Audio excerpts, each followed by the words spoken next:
Good morning, Macon, Georgia, Middle Georgia, and everyone else around the world through the World Wide Web. This is the Morning Roast for Wednesday, Wednesday. August 14, 2013. Guess what day it is? Guess what day it is? It's hump day! Hump day! Yeah. Fucking hump it! It's Camel Day. By the way, happy past Lefties Day.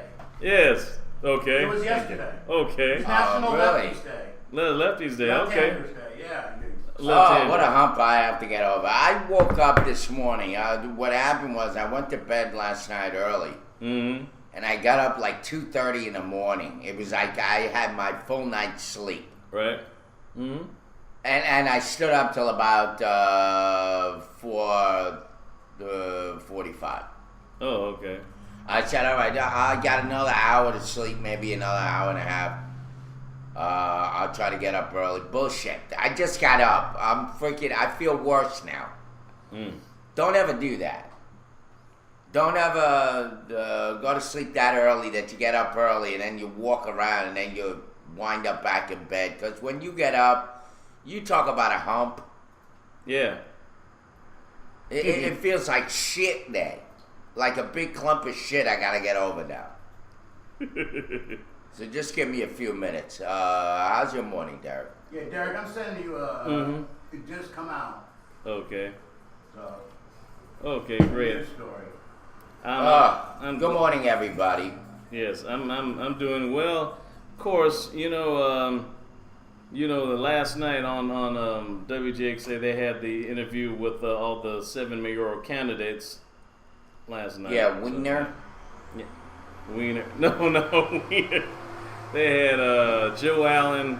We're talking about Bishop, these guys. Yeah. those Well, guys. Wiener. I mean, Joe Allen. Well, You know this election reminded me of a bunch What? of freaking kindergartners. Whining and bitching, crying about everybody. Whining about where the damn signs are. Charging people to debate. What kind of fucking shit is that? and now the big That's issue is bullshit. signs. They're now getting on Anthony about the signs Right. not being in the right of way and all that, And going shirtless. and Oh. going shirtless. Well, he's been scaring people off, or getting more, or No, attracting more honestly, voters. I think some of these guys may be a little closet. Yeah, because Yeah. of course, no one know. I'm quite sure no one wants to see Joe Man. Allen. Joe Allen, Yeah, with nobody his wants shirt to off. see Joe Allen's big belly hanging out. Like the Pillsbury I know. Doughboy. Yeah. Do that again. You know. That's Joe Allen. You go up to him. Put your finger in his belly button. You'll never see it again. Pull out some cotton and shit. What the hell is that, Joe? Is that the cotton that you get in your mouth sometimes when you're supposed to speak up on something and get out? Is that what happened? Man, that's messed Or up. you should have said, or you should have said something. Oh, by the way, we got together over at Al Tillman's. Oh, really? You weren't there. You didn't go. It was me and Anthony. We went to Al Tillman's office the other day Okay. together, right? Right. And I run into the guy named Lee. Yeah, Lee. Now, Lee was a guy that was there working against the design of 17 and 16 over on the I-75, that whole road That bullshit I-75 over exit? there Okay. that they want to redo, Right. and they want to.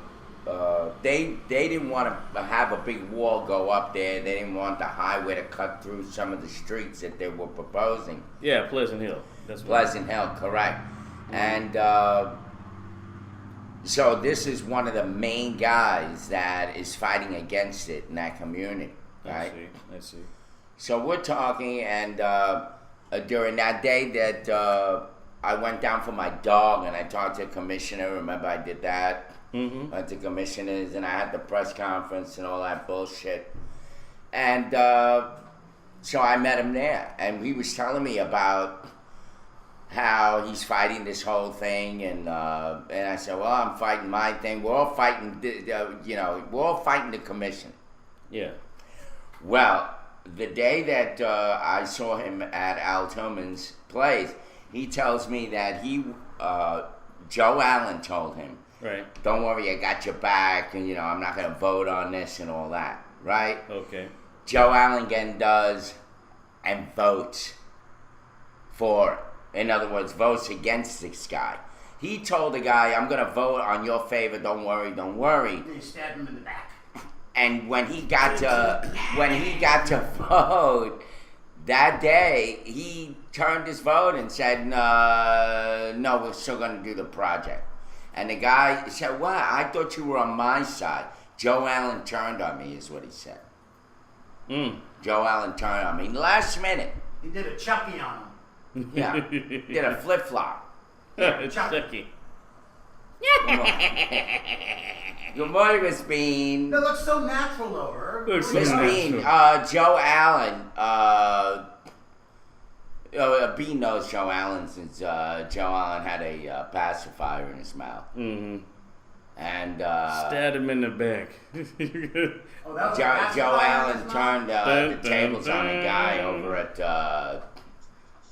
at the commissioner. I mean, they're fighting this whole Pleasant Hill thing, I-75-16 connection. Yeah. Some bullshit over there. Anyways, but he still won. Okay. He still won. They have an injunction. Can't keep moving. They can't keep building. They're gonna do something. Come up with another plan or some bullshit. Yeah. So he still won, but Joe Allen turned against him. Yeah, that's kind of bad. That's why politics is not for everyone. That's for sure. Alrighty, I'm sorry, that was pretty long-winded, but it just goes to show you that some of these guys said they're going to do something, Yeah. and then in the last second they decide they're going to do something else. Totally different. Yeah. Totally different. Mm-hmm. So, I mean, Smile in your face. there will be a lot of backstabbing before This town is. Mm-hmm. By the way, where are them people from that wrote that song, The Backstabbers? The OJs. the Is it old Macon? No, I don't think so. I was just wondering where they got the name of the song. Oh, okay. A smile in your face. Oh, Dad, wanna take your place, the backstabbers. Backstabbers. Woo! Damn. Well, I hope I you think I was enjoy. still shitting in my diapers when that came out. You had a diaper? You Yeah. got a time. I used to have those plastic diapers. I still remember when my sister used to change me. Would you believe that? Yeah. I was about a year and change. Did you pee in her face? Probably. I do remember peeing one time up in the air. The hell? Was that the other Yeah. day? Wow. Yeah. Did you ever see that Chappelle, David Chappelle, when he pees on the when he's on the stand, he's peeing on the lawyer? Mm-hmm. You ever thought of doing that? Well, no, I never want to. Well, actually, I hope I never be in that situation. If you ask, Yeah. I was going to say, anybody that's expecting a package from UPS in the South, Mm-hmm. it may be late. yeah. Very, very late. Yes. Anyway, Because I got AT&T some breaking news. Oh, we got breaking news. But We good don't hear morning, about you peeing. good morning, everybody. We know you pee. Let them tell the story. Yeah, go ahead. Okay. What's the news? Okay, well, this is from an FAA news story. It just came out. A UPS jet crashes in Birmingham, Alabama. Wow. From AP, federal aviation official says that a large Yeah, I hope my weed wasn't on that shit. a large UPS cargo plane has crashed near an airport in Birmingham, Alabama. Terrible. The Federal Aviation Administration spokeswoman, FAA spokeswoman Kathleen Bergen, tells the Associated Press that the A300 plane crashed on approach to the airport before dawn Wednesday, just before dawn this morning. Hump day. Yes. Bergen says that the plane was en route to Louisville, Kentucky, from Louisville, Kentucky to Birmingham. Tony Bass, the spokeswoman for Birmingham's Airport Authority, says that the plane crashed just on the outskirts of Birmingham's Shuttlesworth International Airport. Bass says that the area is outside the perimeter fence of the airport, She says the crash hasn't affected airport operations. Few details were immediately available. Neither Bergen nor Bast had any information on injuries on the pilot or anyone else. What about the stuff that was in there? I mean, did it get damaged or? That's probably more important than anything else. Where's my shit? Okay. I guess we'll get more details on that later as the day progresses. Yeah. Oh, I got an announcement to make. Mhm. Just to let everybody know that lives in Georgia. If you're gonna order something on Amazon, you better do it this month. Or I just paid Georgia state tax next month. Oh. I'm gonna start Wow. charging tax next month. There you go. So I mean, people go to the Amazon to save money on tax. You spend $1,000. I mean, that's a lot of money you save on tax. And you have to pay well. tax. Keeps the post office busy. Mm-hmm. No, UPS. Well, yeah, that's true. Well, speaking of post office being busy, we got a story. Yeah. OJ's from Ohio, by the way. The Bartow U.S. Postmaster was arrested for drugs. Yeah, we talked about that yesterday. Yeah, well, let's read it again. I don't remember talking about this yesterday. Okay. But Bartow U.S. Postal Master was recently arrested for giving an inmate drugs. And that's how far. Oh, I remember that. How did it get in was the question. How did it get into jail? She's a postmaster. Yeah. I mean, it's pretty obvious she let the mail go through. Yeah. Yes, if it's not her, it was some inside job. Somebody from the inside. Mm-hmm. Interesting. Yeah, she looks like a postmaster. She's on the Got verge that of going mug-ass postal. face on her. All right. Yeah. So then you got something else there, Derek? No, I was just adding. I was asking a question. The Bean was asking, were there any survivors? Well, it's usually only just the crew And the pilot, yeah, the crew, the pilot, and package. No, they haven't All specified. right, so how many passengers were on board? Well, they didn't even say how many. Yeah, so it's not good. But we'll probably know. It hasn't been updated. Yeah. But A lot of plane crashes. definitely a lot of plane crashes. Speaking of air, the Hawkinsville Air Force Space Surveillance System is nearing its end. This is in Peterson Air Force Base in Colorado. It says the Air Force Space Command is telling the 21st Space Wing to prepare to end operations of the aging Air Force Space Surveillance System by October 1st due to budget cuts. Officials said Monday that equipment won't be removed until decisions on the fiscal 2014 budget issues are final. I'm sorry, I got to interrupt. Uh-huh. The crew from the UPS plane has not been located yet. So it was a pretty bad crash. It must have been really terrible. Okay. Yep. But going back to the other story, it says that the officials said that the equipment won't be removed until decisions on the fiscal 2014 budget issues are final, but deactivating the system by October 1st could lead to cost savings of about $14 million a year. The system has transmitter sites at Jordan Lake, Alaska, Lake Kickapoo, Texas, and Gila River, Arizona, plus receivers at Hawkinsville, Georgia, Red River, Arkansas, Elephant Butte, New Mexico, and San Diego, Is it California. B-U-T-T-E? Yeah, B-U-T-T. So is this some kind of Okay. an air Elephant Butte. an Okay. air protection system? What is this for? Well, basically, if someone tries to invade in the air, the Colorado Springs-based contractor operating the sites, Fiver River Services, declined to comment. And the Air Force says it will track space objects using other systems. Development of a new space surveillance system is underway. Basically, if someone tries to attack through the air, Hawkinsville? or Who gives a shit or about Hawkinsville? or that there's some, if they detect some meteors or something like that coming into Well, that yeah, area. that I can see, but really, I mean, what is the area? Is it Alabama? What's the other one?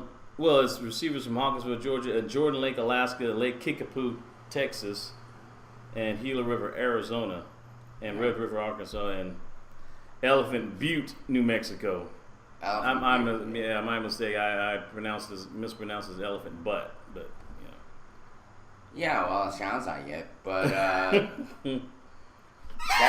that's kind of weird. Okay. They're here you worried go. about Okay. that. Mm-hmm. It is a hump day so far. UPS cargo plane crashes, explodes at Alabama airport. explodes in Alabama airport. Oh.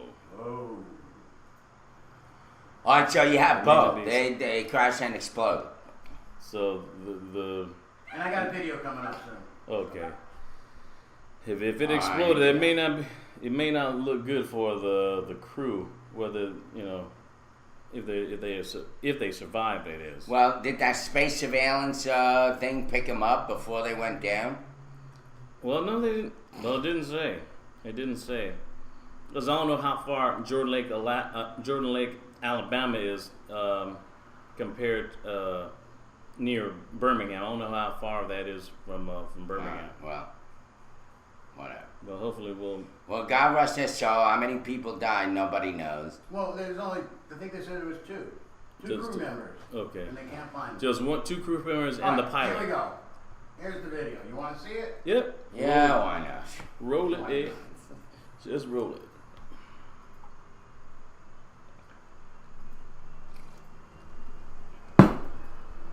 It's 8:23 Manny, a.m. send us some kind of news link or whatever. He says, "Good morning, Moses," and That is the scene near Birmingham, Alabama, where a UPS cargo plane has crashed on approach to the airport there. And if you look at the video, you see what several witnesses are describing. Not one, but perhaps two explosions, maybe even three. A breaking story we're following this morning. Good morning, everyone. I'm Savannah Guthrie alongside Matt Lauer, Al Roker, and Natalie Morales. I guess what we know so far is the plane was inbound to Birmingham from Louisville, Kentucky. It's apparently gone down in an industrial type area. They're not sure there are any residences in that area, but hopefully no fatalities on the ground. Weather not a factor in this. Visibility is about 7 to 10 miles, light winds, just overcast skies. Well, let's get to NBC's Tom Costello. He's tracking this for us from Reagan National Airport in Washington. Tom, what's the latest you can tell us? Well, I've been talking to the FAA. We know that this was an Airbus A300 coming in from Louisville, as you said, into Birmingham at 6 a.m. this morning. Something went terribly wrong, and the plane on approach into Birmingham went down in that field. The Birmingham Police Department telling us that they have no reports of any structures that or any residences that have been affected. This appears to have gone down solely in a field. It is, of course, a cargo plane. That means no passengers on board, but there was a crew on board. We don't know the fate of that crew. You know, UPS has had a tough couple of years here with crashes. They had one in Dubai in the United Arab Emirates in 2010, another one just this year in Afghanistan, and now this one. They have a total fleet of about 237 aircraft. They've got about 53 A300s. This is a common plane that they fly, but again, no idea what happened this morning in Birmingham, as the Birmingham PD, the FAA, as well as the fire department and the NTSB will be looking into this crash. Guys, back to you. All right, Tom Costello, we know you keep us updated. Thank you. We have a phone call right now from the mayor of Birmingham, Alabama. That's William Bell. He joins us now. Mr. Mayor, good morning to you. Bell. Good morning, Matt. Are you on the scene of that crash, Mr. Mayor? Yes. And can you tell me what you've seen? Well, there's a UPS cargo plane that apparently crashed parallel to the runway outside the airport along East Lake Boulevard that runs parallel to the airport. There was no structures involved with the crash. It's my understanding that the only individuals involved is a pilot and co-pilot. I'm not at liberty to say what their status is right now. We'll let that come from our police chief. Al has told us that weather doesn't seem to have been an issue in this crash. Any indication from eyewitnesses or people nearby? Did they see or did they hear anything before that plane went down? At this point in time, at the time that the plane crashed around 6 a.m., there was no weather-related situations involved. We don't know whether there was mechanical issues or what the status at this point in time. My fire chief and the rest of the personnel are more interested right now in getting the fire under control, and it is under control with foam and other things like that. But there are no witnesses to say that they heard or saw anything at this particular point in time. Well, as you mentioned, the status of the crew unknown right now, but you seem to indicate that the good news, if there is any in this right now, is that nobody on the ground seems to have been affected. Mayor Bell, thanks for your time this morning. I know you got a lot on your plate. All right, thank you. That was a message from today's show, courtesy of ATT and Vaughn Live IMs. Thank you very much for Do you know the what these source. pilots do? They take off. Mm-hmm. They go to autopilot, and they masturbate the rest of the time until it's time to land. No, they don't. And that's all they do. And they make big bucks. 20,000 feet, man. Come on, man. That's a lot of I mean, the weather's been freaky. Who the hell knows why? yeah. Crosswind. Yeah, the other Crosswinds. thing, yeah. Those airplanes, you know, they carry a lot of cargo shit. That stuff is tons and tons of Heavy. stuff in that plane. And plus, you gotta keep your balance in the air with all that weight, and not to mention All fight that the weather weight, too. shifting around, everything's got to be put in right. Mm-hmm. I mean, you have a car, and if you got too much shit in it, you make a quick turn, you could turn over. That's true. Planes are no different. They fly around. They got to be able to balance that load quite right. If not, they'll tip over, and who the hell knows? Anything can happen. That's true. Well, I mean, that's sad. Of course, UPS is probably going to have to investigate as well. That's very true. Because those pilots, I believe, are they chartered out to UPS, I guess? No, they own their planes. They own their planes, those right? are But all- those what I'm 300 saying are is all the pilots themselves, do they get compensated by UPS? They're or- hired by UPS. They fly for UPS, and they make damn good money too. I'm sure. I'm talking like probably close to 150 grand a year. 150 grand, so 6 figures. They make Yeah. good money, man. Yeah. Pilots, shit, my friend, he's a captain for Frontier Airlines. Mm-hmm. He's in 6 figures. Yeah. Mm. Well, there you go. Sad news. 2 dead, I guess. Possibly. They don't talk about anybody on the ground, right? No, they haven't said anything about it. There's a good chance they may not have survived, but we're crossing their fingers, see what happens. Wow. Anyway, so let's say good morning to everybody. We already have the big babies here this morning. Everybody play nice, okay? Go in your corner and masturbate. All right, here we go. Or Good play morning, with some DS. blocks if you have Why them. don't you say good morning to everybody, Derek, please? Okay. Good morning, everybody. Good morning, everybody.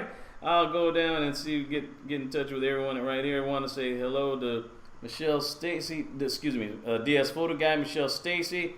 Good morning, Bean. The Bean. Acid DJ, Ashley 34, ATT, Good Time Radio, Manny, Monty Sprinkles, Rocco, Steven, Top Secret, Lotto, Loic, and Vorpalbite 2. Morning, There you everybody. We're talking plane crashes. We're talking, what was the other story? We also talked. We were talking about the postmaster that was caught. Sending. Drugs sending to weed, drugs, some yeah. inmate, whatever. Mm-hmm. All right, here's the story I got. Ready? Yeah, sounds like a wing dang doodle right Yeah, there. this one's gonna lob your head right off. Yeah. Georgia man accused of beheading puppies is arrested. What kind of a wacko is that? I don't know. But Jeez. here we go. Metro Atlanta. Sheriff's officials say a man accused of beheading 2 puppies is being held on $250,000 bond. Cobb County records show Robert Davis of Mableton was arrested Sunday on charges of aggravated animal cruelty and tampering with evidence. Tyler Tedesco told WSB TV Monday that he left 2 puppies in Davis's care for a few days and was stunned when Davis said the dogs were dead. They The did. television station reports responding, police officers found the dogs' had bodies in a wooded area. Tedesco says he left the dogs with Davis and his girlfriend until a pit bull rescue pup, or the pit bull rescue pup could pick them up. I don't know. Cobb County jail records say that Davis doesn't have an attorney. Yeah, he doesn't need one Yeah. at this point. Yeah. Because shoot, you know you messed up when Michael Vick be like, That's dang, pretty that's terrible. Vick like talking about, dang, I thought I messed up. Jeez. Morning, You Uncle chopping Sultan. heads off and stuff. I'm like, man. And the little puppies. They were pit bulls, obviously. Mm-hmm. But you know, for some reason, those poor animals have a horrible stigma, and I understand they train them to do bad things, but to them it's like guys with hoodies. Mm-hmm. You know, they're targets. Yeah. The targets for people to say, "Yeah, who cares?" Yeah. They're pit bulls. Well, I'm glad that this guy got $250,000 fine, and he's going to be in jail. He'll probably get 30 years, you know. Yeah. Yeah, no Could doubt get about about 30 years for that. it. Exactly. So, don't say most serial killers start by torturing and killing animals. You never know. That's very true. You would have went You from never know. puppies to people. You never know, No. definitely. This is what happens. You know, by the way, yesterday on Couric, you know, Katie Couric? Yeah. She got this girly show on in the morning. Actually, it's a pretty good show. And they were talking about addiction, computer addiction, text addiction, this guy technology addiction, some bullshit like that. Yeah. Where you know, families are being broken up, their grades are falling, all sorts of stuff that's happening to these kids today Right. because of texting, because of computers and gaming and all of that. And I've said time and time again before that shit has an effect on our kids. Mm-hmm. Now they're starting to find out, of course, they should have known this before, that it's in fact now become an addictive behavior. People are so addicted to some of this shit that it's actually affecting society in a way it kind of communicates with each other. Yeah. And, you know, you have parents on the show going, yeah, my kid turned into the first grade A student. Everybody loved him. Now he's sheltered. He doesn't have as many friends. He doesn't want to go out. He doesn't want to do this. And it's pretty scary. Yeah. It I is. mean, take a look. Very, very. Yeah, I mean, there's some really crazy things going on, and it seems like the residue of the Zimmerman cases seems to resonate even weeks, almost a month after the verdict. Yeah. Still goes on. Matter of fact, there's a story. I even have a story right now about a Florida officer that was fired after celebrating the Trayvon Martin's death on Facebook. See, we have all this stuff, social media, and all these people getting in trouble because of Facebook. Someone left an evil message to me. You know, I feel like shooting up a whole school and end up going to jail. Yeah. Or somebody, you know, cyberbullying and stuff and cause a teenager to commit suicide. Now we have a police officer right here. I guess from Daytona, Florida. Daytona Beach, this is from globalgrind.com. A Daytona Beach safety officer learned a valuable lesson about social media recently. Don't post your racial epithets on Facebook. Todd Snipes, Officer Todd Snipes, was fired after he posted negative comments on his profile page regarding Trayvon Martin's death and the George Zimmerman's acquittal. The post, which has since been deleted, read, quote, "Another thug gone, pull up your pants and be respectful, bye-bye thug, R.I.P., unquote," which means rest in That's peace. coming from a cop. Yes. Yes. There you go. County officials say Snipes showed horrible judgment made worse during a racially charged atmosphere, quote unquote, and he was subsequently let go for unprofessional conduct. Snipes was a Volusia lifeguard for 24 years and a law enforcement officer for 15 years. An official said Snipes apologized, but that his remorse was not in any way proportionate to this damage. You're right. Cops aren't perfect, Rocco, but when you got a guy like that thinking that way, and the public's aware of it, he needs to go. We understand nobody's perfect, but when you got guys that think that way, they're able to think that way while they're having a gun in your face and they're contemplating whether they ought to shoot you for no good freaking reason other than they don't like you, there's a problem. Well, exactly. Yeah. If you just using, you know, it's scary, and that using comes firearm. off of, believe it or not, that comes off of A lot of it can come off a military mindset where you were up against an enemy and everybody starts to look like an Afghani or a whatever to Insurgent. you. An insurgent. Whichever A that means. Mujahideen or whatever they call them. Yeah, Mujahideen. Yeah, those are the freedom the freedom fighters that fought against the Russians against Soviet Union, because Soviet Unions invaded Afghanistan back in '79, and because of that stuff, it still resonates. See, Russia and the Olympics is just bad. See, like that was the reason why Jimmy Carter decided to tell the U.S. Olympic Committee to boycott the 1980 Summer Olympics in Moscow. Yeah. All that type of stuff. That's probably what made him lose the election to Reagan, among other things. Well, that and the American hostages stuck in Iran. And now, we have this stuff going on with the anti-gay laws over in Russia, which they're about to Which have we're not another going to protest. change. It's not going to happen. This is not America. Mm-hmm. This is a country that has been used to this kind of shit for thousands of years. Mm-hmm. That in the end, those really like entrenched old mindset Russian people are going to remain that way for another 1,000 years. It's never going to change. And believe it or not, most of the protests,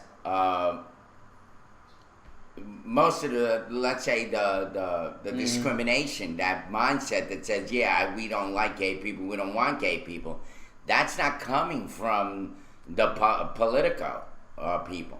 It's coming from the very people like the peasant and the mom and pop and just a regular layman Russian person. Okay. It's not coming from the politics. Yeah, Vorpavite said something that the reason of the Olympic boycott was because of Jimmy Carter was talking about they should pull out because of the wheat embargo. Can you move it? Yeah, Jimmy Carter's response to the Olympics was the wheat embargo, a move that crippled the family farm. Mm-hmm. That's true. I mean, yeah, He's right. I mean that must have been. I mean, that may have been an additional version of it, but I was thinking because that was that time. He didn't pull out completely. Yeah. I think we did boycott an Olympic, didn't we? Yeah, we did. Which one was it? It was 1980. The one with Jimmy Yeah, 1980 Olympics. Wow. In Moscow. Yeah. Oh well. I don't think that's a good choice either, because that kind of shuts everybody out. And half of these Olympians are gay anyway. I mean, there'll be no Olympic. Well, come on. It was started in ancient Greece. I mean, come on. Yeah. And most and this is ancient Greece, and most of them didn't even have uniforms. It was just basically just literally ass out, butt naked. Competing at that time. They didn't have any, sashes and flags and all that type of stuff going on during the ancient Olympics. So, of course, what'd you expect, I mean, I'm just saying. AGT says AR did not pull out completely. I watch too much South Park. Yeah. Yeah, well, anyway, the Russians right now may not like homosexuality, but they surely have their schlong up everybody's rear end in that country when it comes to their freedom and yeah. There's I've even heard that it's crap. I actually heard it's kind of rough that even gay couples can't even adopt orphans, baby orphans over there. Yeah. So they're really strict. People think it's bad here in America. God bless America. Yeah. Believe me. I gotta say something. All right, y'all, today, I got no tolerance for any bullshit. I swear to God, if you don't stop, whoever's doing it's gonna be banned permanently. End of story. That's it. Carry on.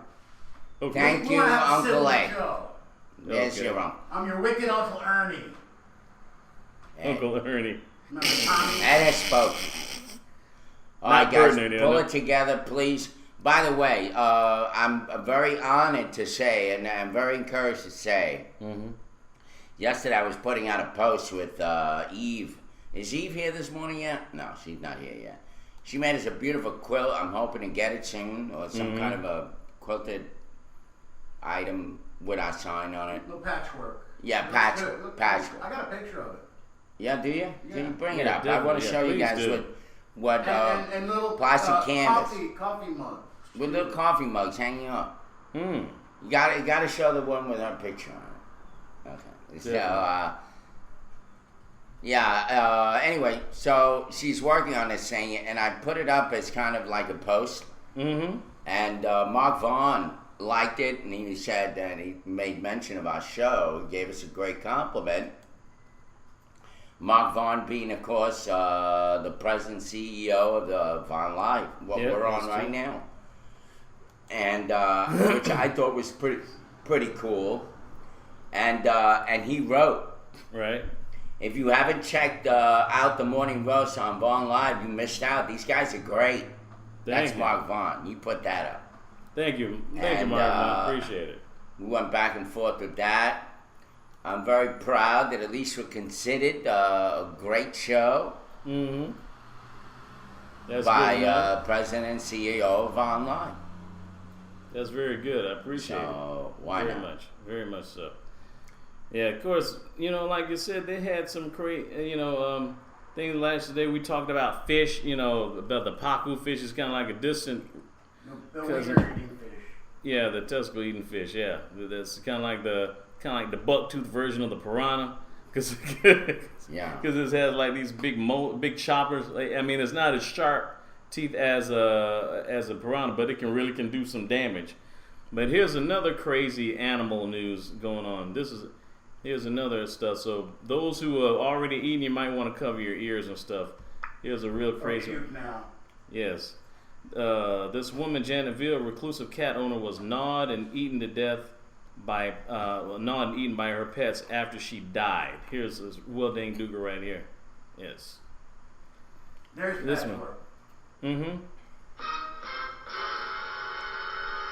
There it is. Yes. The body of a reclusive British woman was gnawed and eaten by her starving pets after she died, according to a coroner's inquest.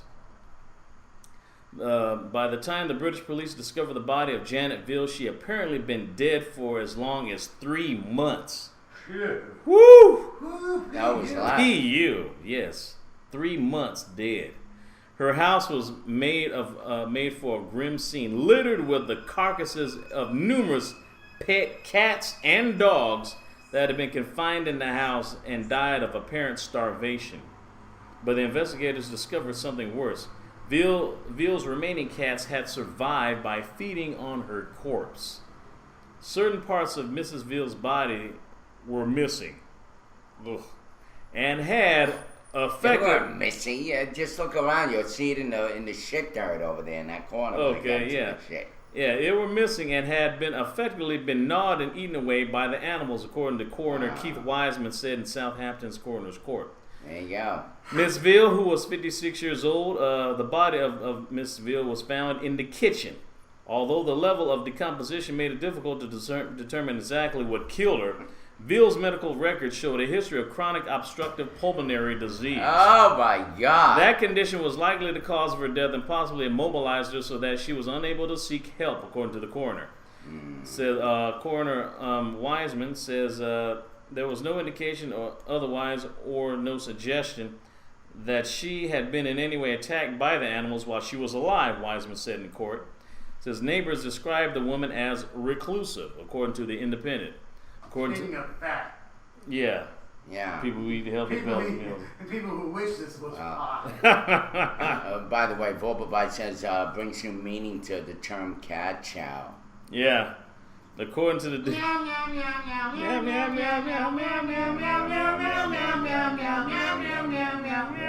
We'll be here till 11. Freaking Billy. All right, Yes, so that Yeah, the officer on the scene noted that the rooms of the woman's house were so cluttered with garbage that it was difficult to see the floor. And Miss Ville was estranged from her husband who had left her last year. Said, I wonder if Vorp's cat was there. I wonder. Obama killed his cat and fed it to his Oh, dog. maybe it didn't. Maybe that's That all a special conspiracy dog, theory. That special dog that got a free plane ride to Martha's Vineyard. What about Ambassador Stevens? Nobody gave him a ride. Yeah. Anyway. But an officer said that the state of the house and the evidence of Ville's many animals All right. suggest So sporting this behavior. woman died. A whole bunch of cats ate her face off. There were 29 cats that were in her. Authorities found 31 dying cats In June of earlier this year, 2 Georgia sisters were arrested after authorities found 31 dying cats and a dog in a filthy hotel that they shared.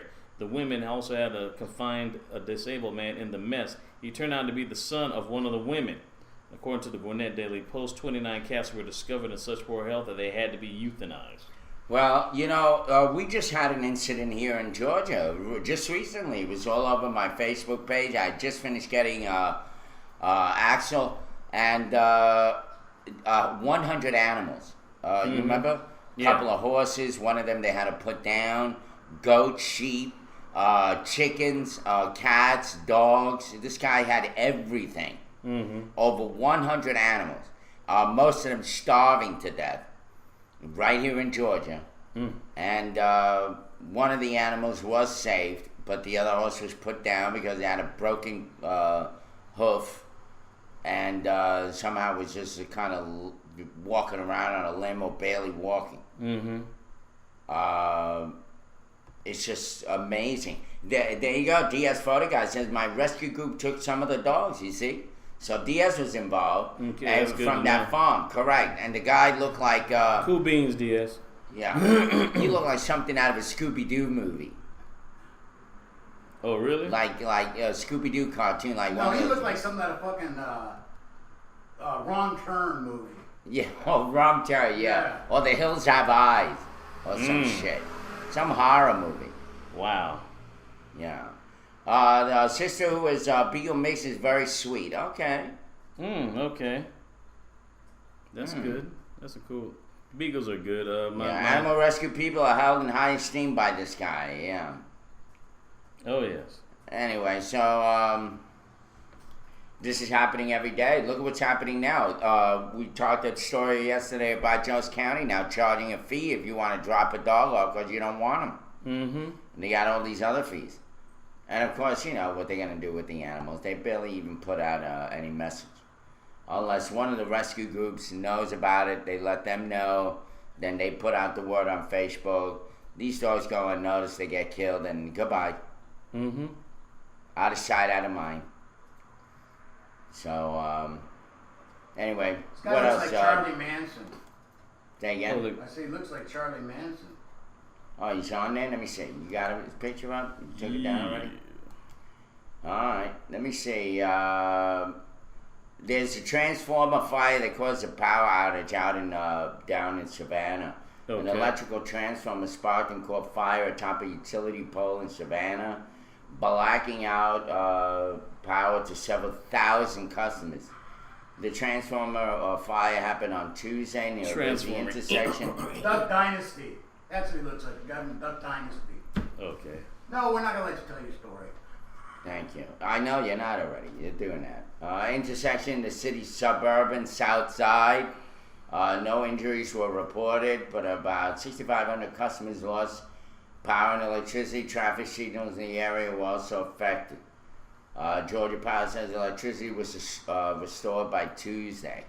So you had a power line outage in Savannah. A few thousand people. Yeah. That's a lot of scary, folks. Right? Very scary. Very scary. That's like about... What do you think goes on through somebody's mind the moment their lights go out? It's like, I hope I got it paid. Sounds like a joke in there somewhere. All right, go ahead, Derek. What do you got? Zodiac? Yeah, the last Zodiac guy suspect was arrested recently. The final man sought in the July 5th fatal shooting at the Zodiac Lounge was captured by U.S. Marshals in Atlanta Tuesday morning. John Edgar, the supervisory inspector of the U.S. Marshals Task Force, told that Jimmy Lee Scott III, age 29, was taken into custody without incident at the Hunter Glen apartment complex in Sandy Springs, Georgia. Edgar says Scott is charged with criminal attempt to commit murder and participation in a criminal street gang. Edgar says the task force also arrested Orion Gartner of Warner Robins for a violation of probation. The July 5th shootings inside and outside of the Zodiac Lounge on Walnut Street in downtown Macon resulted in the death of 17-year-old Jamani Bland and the wounding of another man. Police say the shooting stemmed from a gang fight that broke out inside the bar about 3:30 a.m. Police asking anyone with information about the shooting to call them at 478-751-6952. 877-688-7500 or contact the Macon Regional Crime Stoppers Unit at 877-68-CRIME. Speaking of shootings and more shootings, this one is wife trying to shoot the husband's custody battle down. Usher's son was released yesterday from the hospital after the accident. The son of Grammy-winning R&B singer Usher has been released from the hospital after nearly drowning in an Atlanta pool. A lawyer for the boy's mother said Tuesday the 5-year-old Usher Raymond V was released from Children's Healthcare in Atlanta, Scottish Rite on Sunday, whatever. Lawyer Angela Kinley said Tamika Foster Raymond saw her son at school yesterday when he attended orientation for the new year. Police say the boy fell to the bottom of the pool behind the singer's downtown home, August 5th, and became stuck in the drain. A housekeeper tried unsuccessfully to free him. A contractor doing work at the home pulled him out from the pool and performed CPR. On Friday, a judge dismissed the emergency request by Usher's ex-wife, seeking temporary custody of their 2 children. Let me just say this. Last night, this was a big freaking deal on that CNN After Dark show. They had a whole show on this thing. Obviously, they're milking it dry. This cow for as much as they can. Yeah. Everybody on that panel, everybody agreed the mother should not have that kid. I'll explain to you a couple of reasons were brought up that I didn't even know about, that we never talked about. And that is, number one, while she's married to Usher, or the first son, because she had an older son, correct? Yes, correct. Before she married Usher. Right? Obviously. The horny dog. The one that died. Yeah. Right. Well, during the time when she was the mother of that kid, just before Usher, she went and stole diapers for her kid from a supermarket. That was one that kind of showed where her mindset was at. Right. Well, I wouldn't do that now. She's defending it. Secondly, during the time when her son just recently was in the hospital, she was there spending time with him in the hospital. Somehow she tweets out something like, I'm feeling suffocating, or something to that effect, like she felt like she was stuck there in the hospital, which everybody says was like the most inappropriate mark you could possibly make while you're spending time with your kid in the hospital. Yes. That she tweeted that shit out. And it goes to show her mentality. She's just not stable. True. I mean, why would a mother of a child who almost died, drowned, according, to what the stories are and the facts are, why would she, while she's there with him, tweet out something like, I'm basically just being frustrated that she's stuck in that hospital? What the hell is that all about? What do you think about that, Derek? It's Derek, really. What do you think about that?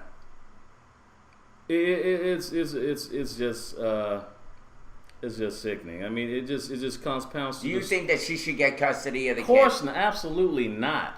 Absolutely not. I mean, because if you're that suffocated, why in the world did you have the child in the first place? And the thing what gets me is she's an older woman. Yeah.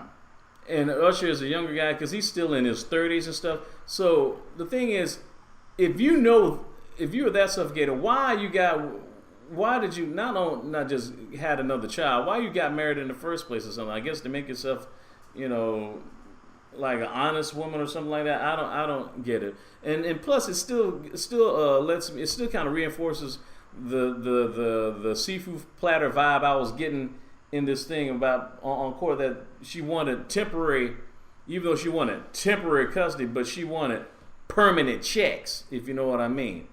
Basically, the only reason why she wanted that, which means it seems to me that she wanted back the custody of her kids simply because she wanted to get child support again. Right, and that she can use at her discretion and put on makeup and all that other exactly. shit. So she'd be less uncomfortable, less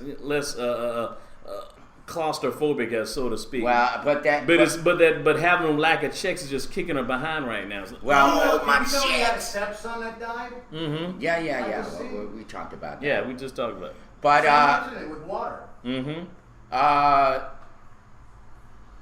Here's the other point, though, and a lot of people did not see when he was on the stand during his divorce proceeding. Right. And do you know that she also hit Usher? That she actually hit him, and she basically assaulted him during their marriage. They're in their marriage. Oh, in the marriage. Okay. And that he had to walk away from her. He said, I had to go around the car and walk away. That he, that basically she assaulted him, that she just gets out of character, gets out of control. He said during his divorce proceedings. So obviously he may have been somewhat of a battered husband with that woman. Yeah, because that's what I know. Yeah, I mean, a very serious thing where women think that it's okay that they can slap a guy around and punch him and this and that. And, somehow that's really, a strong woman. Oh, I beat my husband. And, but if it happens in the reverse, the guy goes right to jail like in 30 seconds. Is outrageous. I mean, this is, and so not only does Usher kind of cut through all that bullshit where the mother always gets the kid, he also cuts through the bullshit when it comes to spousal abuse. Yeah. Where he was a victim of the abuse from this wacko woman, Tamika Raymond. Yeah. And so it goes to show you the lesson that this whole trial and this whole Usher issue is ushering in. Yeah. So, no pun intended.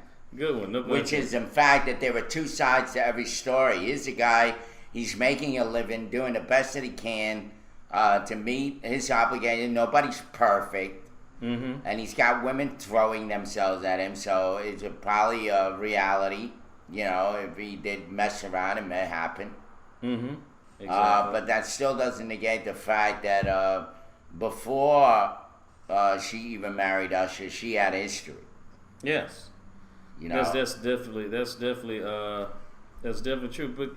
But that's why I'm thinking it's really the things. It's just, to me, it's sick. And I know a lot of people may think, "Oh, you're misogynist." I'm not misogynistic at all. I'm just trying to tell the truth, that because of guys. I mean, I'm not advocating domestic violence on either side, male or female. But the thing is, a good number of people of the female persuasion seem to, some, not saying all or even most, but a good percentage of that demographic think, well, he can't hit me, but I could act a fool, spit on him, scratch his face, hit him upside the head with a brick or a rock or something, and nothing will happen to me and not go to jail. That's why you have all these stories of Casey Anthony's and the Jodi Arias all over the place going on. Yeah. Thinking that they could just, and they believe they can get away with it. Why you think about it. Next time you watch A&E or all those, or American Justice or something, check out those female suspects and wonder why every time you see them with a mugshot, they always smile, because they know they're going to get out in a couple of days or a couple of hours.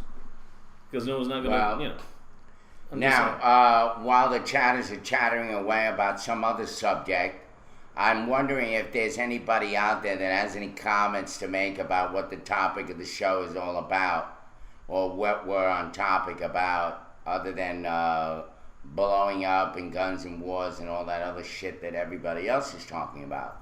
Is there any remarks to be made? I guess not. We'll have to wait for the next round. Yes, it's already into the 9:01 a.m. right now. Just one and done. 1 hour gone.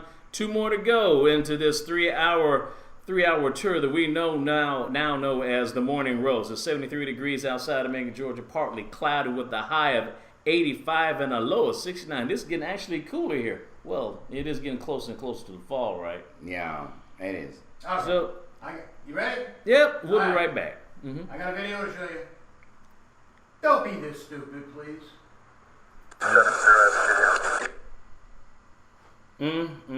And we are back.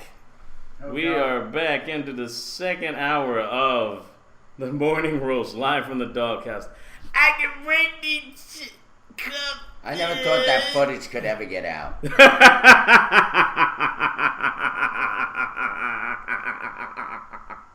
Shut up. Wow. That was funny as hell. I don't know, man. What was that dude? Glad you enjoyed it. He looked like he was After all the shit that went on this morning, Yeah. I needed to laugh. Yeah, no, man. He looked like a. Oh my goodness, man. He looked like a cross between Irv and Kevin Hart, the And comedian. That's why I said Kevin Hart. He way taller than Kevin Hart. Anyway, I don't know what Ed thinks himself, but he obviously trolls a lot of places. Yes, to indeed. find these treasure troves. of Oh video. yes, yes, definitely can. Oh, Michelle Obama is coming up with a hip hop video. Did you hear about that? Yeah. No, I have it. oh you, You have do. it? I put it on. Roll Why that not? beautiful hip hop All right, footage. this is Michelle Obama's new hip hop video. The first and lady. actually, you know the guy, some stupid ass name that I can never remember. What, Slim Shady? Yeah. Okay. No. Anybody know the rap artist that produces? He's well known. Okay. You'll recognize him. Ladies and gentlemen, my name is Doug E. Fresh, and I want to know how many of Yeah, y'all that's feel it. healthy, how many of y'all feel positive out there. Well, right now, what we want to do is we want to get everybody together all over the world as we get this thing started, something like this. Come on. It's hard to believe that almost exactly 1 year ago, we launched a nationwide campaign called Let's Move to help solve the problem of childhood obesity in this country. Back when we first decided to take on the issue of childhood obesity, a lot of people wondered, could we actually make a difference? I'm gonna make this my passion. From school to school, it's your life. From friends to fam, just love life. There's no pressure. Things will be better if you try. You gotta work hard, you gotta eat right. Feeling good starts on the inside. Smile as much as you can. Don't be shy, make a new friend. The joy you bring to someone's life can be so priceless. I'm here to tell you, life is such a special gift. I'm here to show you how to get up and celebrate like this. Everybody tell someone it's your body. Come on, y'all. Everybody tell somebody it's your body. We all may go through things that break us down, but you gotta be strong to turn that frown upside down. The world is filled with opportunities for you and me. It's up to us to make the most of all that we can be. Nothing is out of reach. You can do anything. Whatever you put your mind on, you can achieve. I'm here to tell you, life is such a special gift. I'm here to show you how to get up and celebrate like this. Everybody tell somebody it's your. All right, y'all got the idea. Mm-hmm. That's great. Yeah. How about it? How could you not dance to that? Yeah, and the thing is, I was just reading. I thought he was talking about like they had like Michelle Obama just doing, you know, some type of crazy. Twerking? Yeah. See, that's what I was thinking. Like, but you know, they're talking. Well, Who she has a first record? lady Obama was twerk. gonna twerk. Come on. Well, I mean, people are trying to Could blow you it up. imagine that? Yeah, man. If she did that, man, she would lose all credibility as a first lady, though. I mean, As a human being. as a person, yeah, as a human being, because you know, I mean, well, first of all, it's already bad enough. You got country singers, Miley Cyrus twerking videos, like, oh man, Yeah, she's come in on now. trouble with something they said that one of her videos is now racist. Yeah. And I'm looking at it, I don't even know what was racist about it. All they show is a little snippet. Mm-hmm. And I said, what was racial about that? She pulls a gum out of her mouth and does something. She twerking.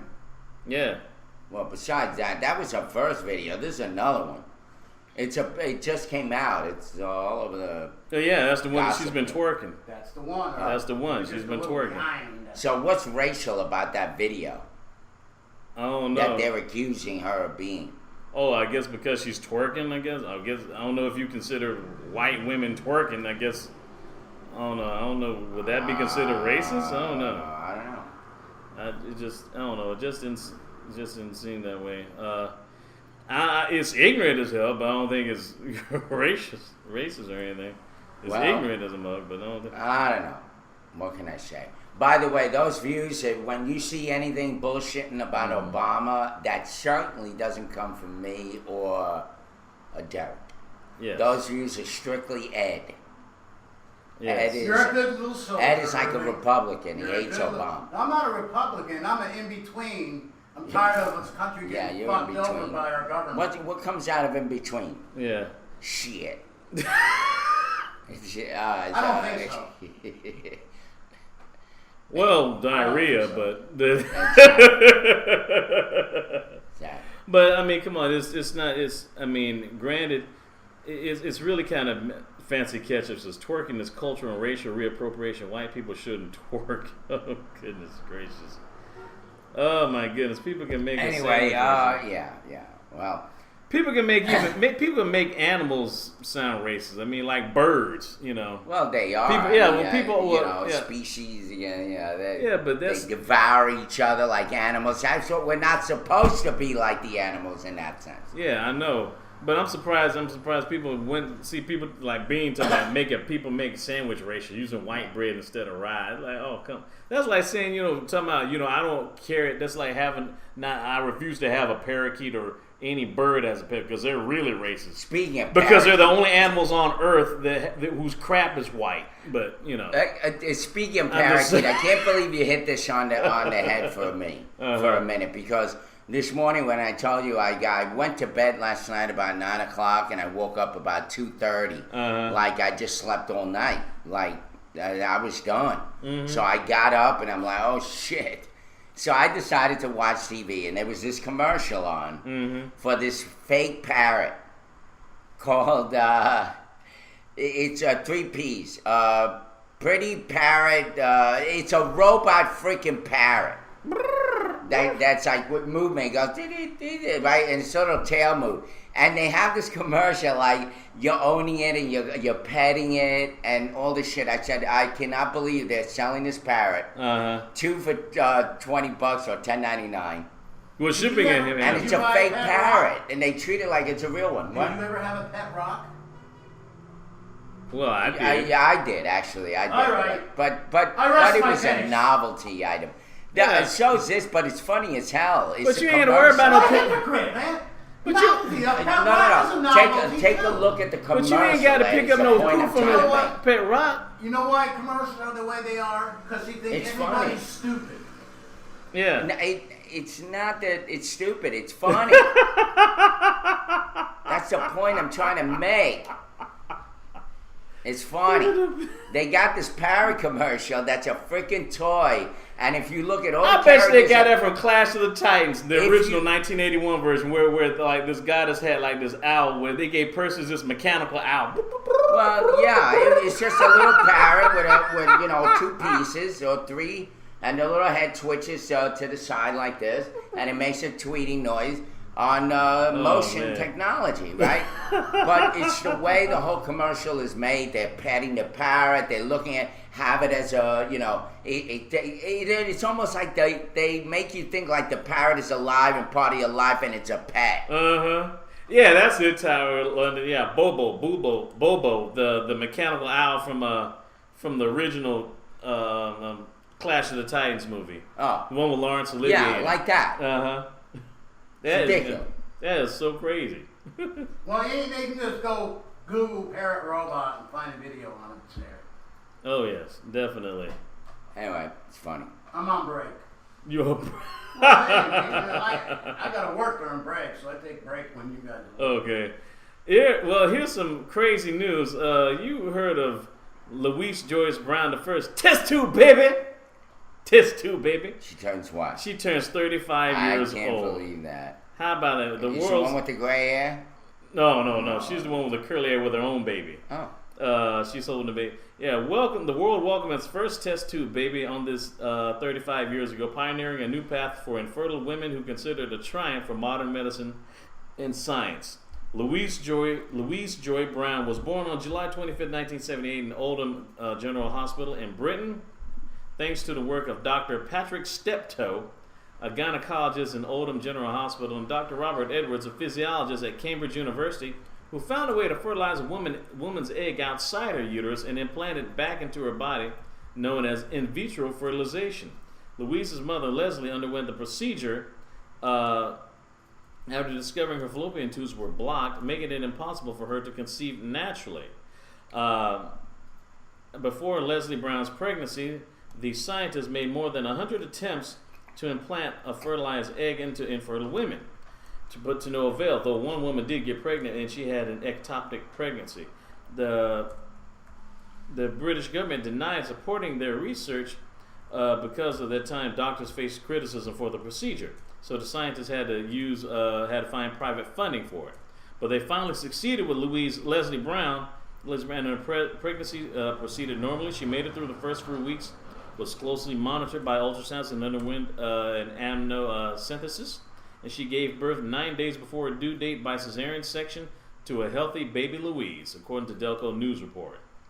So in this past year has been tough. Her mother died in 2012 last year. Dr. Robert Edwards died earlier this year at the age of 87, and her half-sister lost her battle with breast cancer last month. So it's been really rough year for her. But she says, I hope the baby will bring a new start, because she just had, as you can see from that, she just had a baby. This was like months before her mother had died, and that's one of the doctors that was wow. Yeah, help her. She's a healthy baby, that's for sure. Yeah, I don't know about that one though, but yeah, Anthony's talking to me while he's ironing his new costume. Yeah, he'll be coming out this week as Rocky. Exactly. I'm ironing my clothes. Ricky,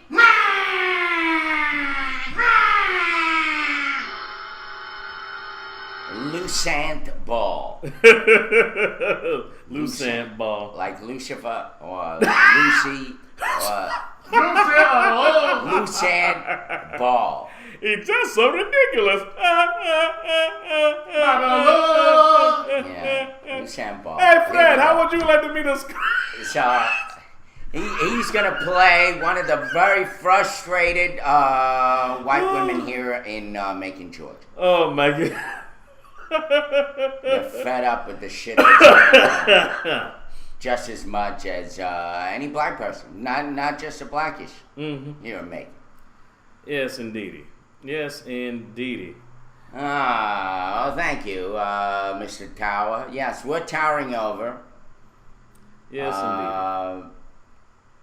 Moving on. Yes, moving on. What do you got? What do you got, Derek? Well, Stop staring at the girls on your Facebook. I'm still trying to find the news here. Okay, trying to find the news. What's Oh, I thought you were looking at girls again. No, well. What's he bitching about now? Goodness, well, a whole lot of stuff going on. But I was looking for a story, at least a good news story that was music related. Actually, it's brand new. Those who are a fan of '70s music and 70s music and particularly R&B music, I have some really good news. The Smithsonian. This from the Washington Post. The Smithsonian acquires the Parliament Funkadelic mothership. Yes, indeedy. Can you believe that? People from all So over. what the hell is that, from some movie or some shit? Oh, come on. You never heard of, I mean, you're older than me. You never heard of Parliament Funkadelic?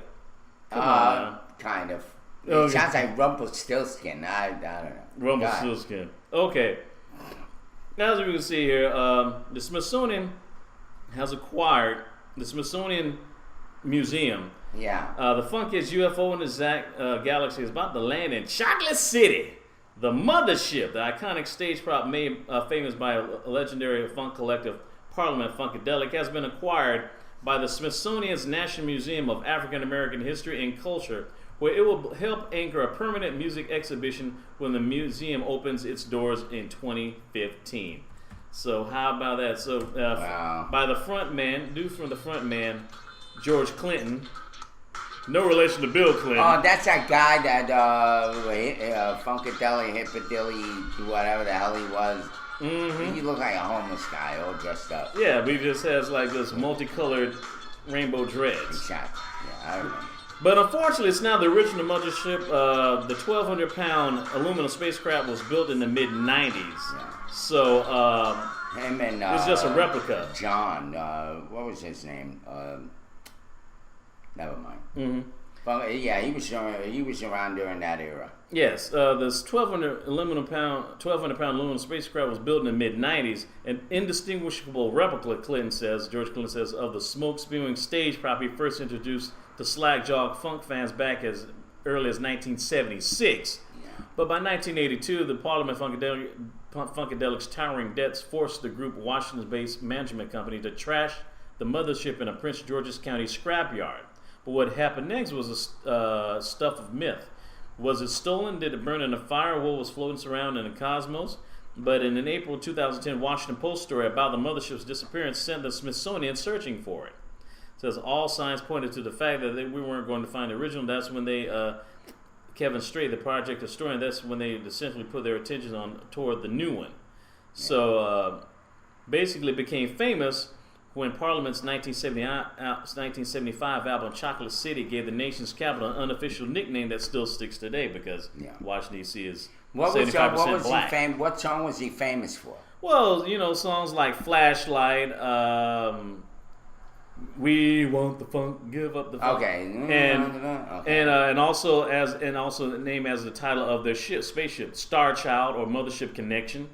And, it's really good, even though some people are not so crazy. I've heard their music. I just wasn't. I mean, I knew him as a character, this black man with dreads and all these colors. Yeah, George Clinton. Yeah, and he would hang around a lot with Dr. John and that whole crazy crew. Oh yes, Tom McDowell. That was one of that was George Clinton's solo artist hits right there. Tom They McDowell. tried to do a Dr. John concert here, making it out of cancel because the tickets didn't sell. Yeah, I remember actually wanting to go one time back when they were getting ready to play the Macon Coliseum. This is back when I was. They were playing on my birthday of all places. Oh, very nice. Thanks, Ed. Mothership Connection. Yeah. There you go. Aunt. And that was that's great. I like that because it looks like a comic book. Yeah. It was a really good. That was a very good actor. Yeah, that was a really good, very good album. My older cousin had that album, as a matter of fact. I like that. And some people like it, some people don't. It's like, I wish they would have had it in the Rock and Roll Hall of Fame. But I think Smithsonian's not a bad act to go to. Lost in Space. Yeah. They had a black character in there that nobody knew about. Oh, okay. What's Top Secret? Mrs. Robinson had a black lover hiding. Oh. Inside the robot. Now that's just nasty, right?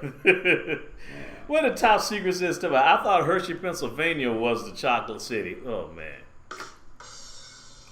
man. All right. Okay. Let me see. I was on another page, almost missed that. LOL. Okay. Oh my goodness. Crazy stuff going on. All right, let me see. There are some photos of concert in which the mothership is on stage and the band is all around it. Those are great photos. Talking about getting messed up. Really, man. I got another crazy story coming up. This is from CNN Health.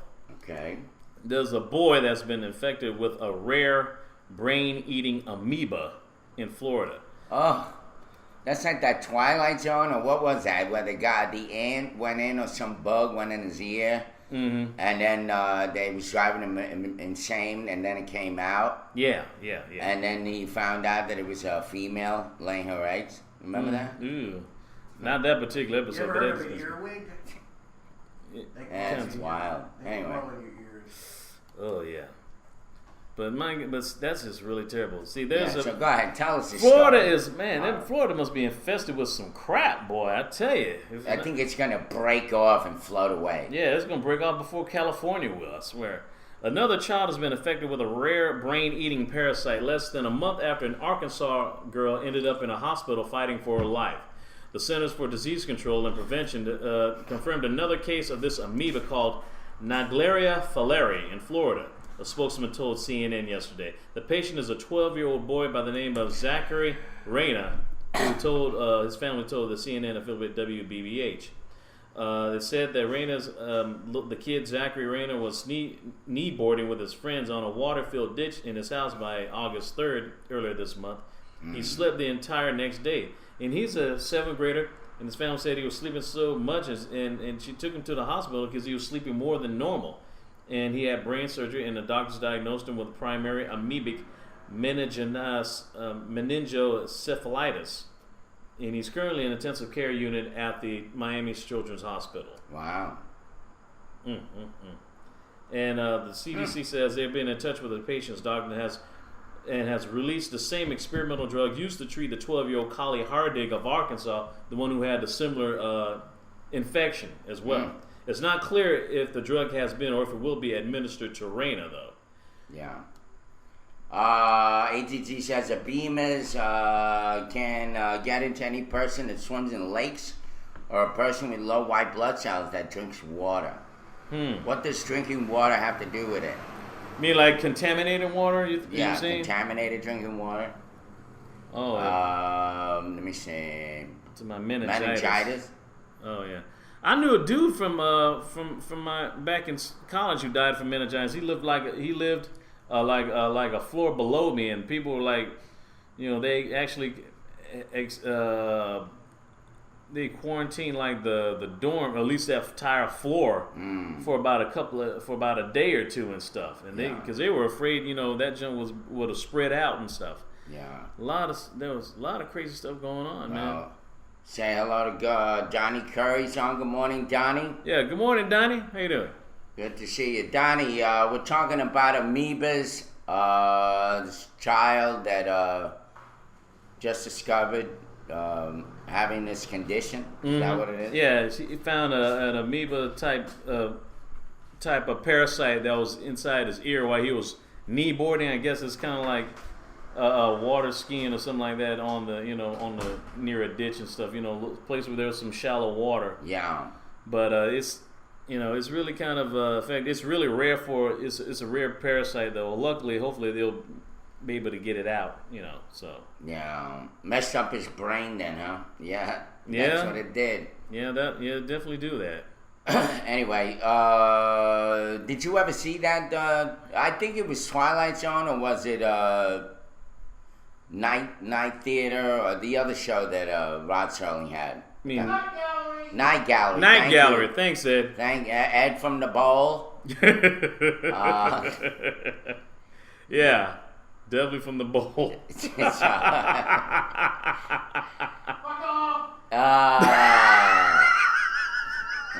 we go. Anything else? And I'm just trying to... you have a new... Speaking of amoebas and brains. Yeah. Brains! Let's see. Alright, do you want to... no. Well, okay. I got so many stories to pick from. I have an just update. Want to pick something that's going to be like... something we could talk about. Actually, I have the update from about the plane crash. Yes, the plane crash, UPS cargo plane that crashed and exploded in the airport shortly before dawn. The Federal Aviation has confirmed that the pilot and co-pilot were killed in the crash, according to Birmingham Mayor William Bell said. There were no reports of additional injuries. Said that the plane, an A300 en route to Birmingham from Louisville, Kentucky, crashed on its approach to the Birmingham Shuttlesworth International Airport at approximately 6 a.m. Eastern Standard Time. According to the Birmingham's news channel, the cargo plane went down in an open field owned by the airport. Neighbors told the network that they heard a large boom and then several other explosions. Fire and smoke could be seen rising from a field in photos taken by Toby Carter, reporter for the CBS's Birmingham affiliate. A spokesman for the airport said the crash occurred outside the airport's perimeter and no other flights were affected. Wow.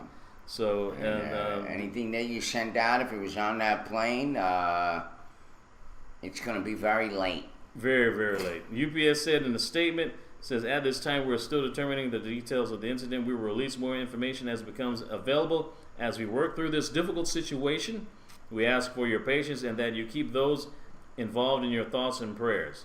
But definitely, it's been told, it's been clear that the... All right, so the official death toll again is 2. The pilot and the co-pilot were killed. Oh, thank Did God. they find them? They still haven't found them yet. They haven't released. At least they haven't released their names. I'll say Right. that. They So haven't we released know their there's names. going to be another person, right? Is that it? That's all I have so far. Okay. That's all I have so All far. right, here we go. We got one man is arrested in shooting near Underground in Atlanta. You ever been to the Underground? Maybe once. I was trained there for a job that I was doing. They're the ones that sent me to California, I told you. Work and manage housekeeping.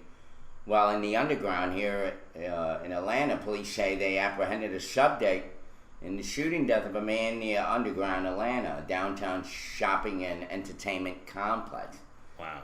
Atlanta Police Officer John Chafee said early Tuesday, 25-year-old Brandon Barnes of Stone Mountain faces a murder charge and was being held in Fulton County Jail.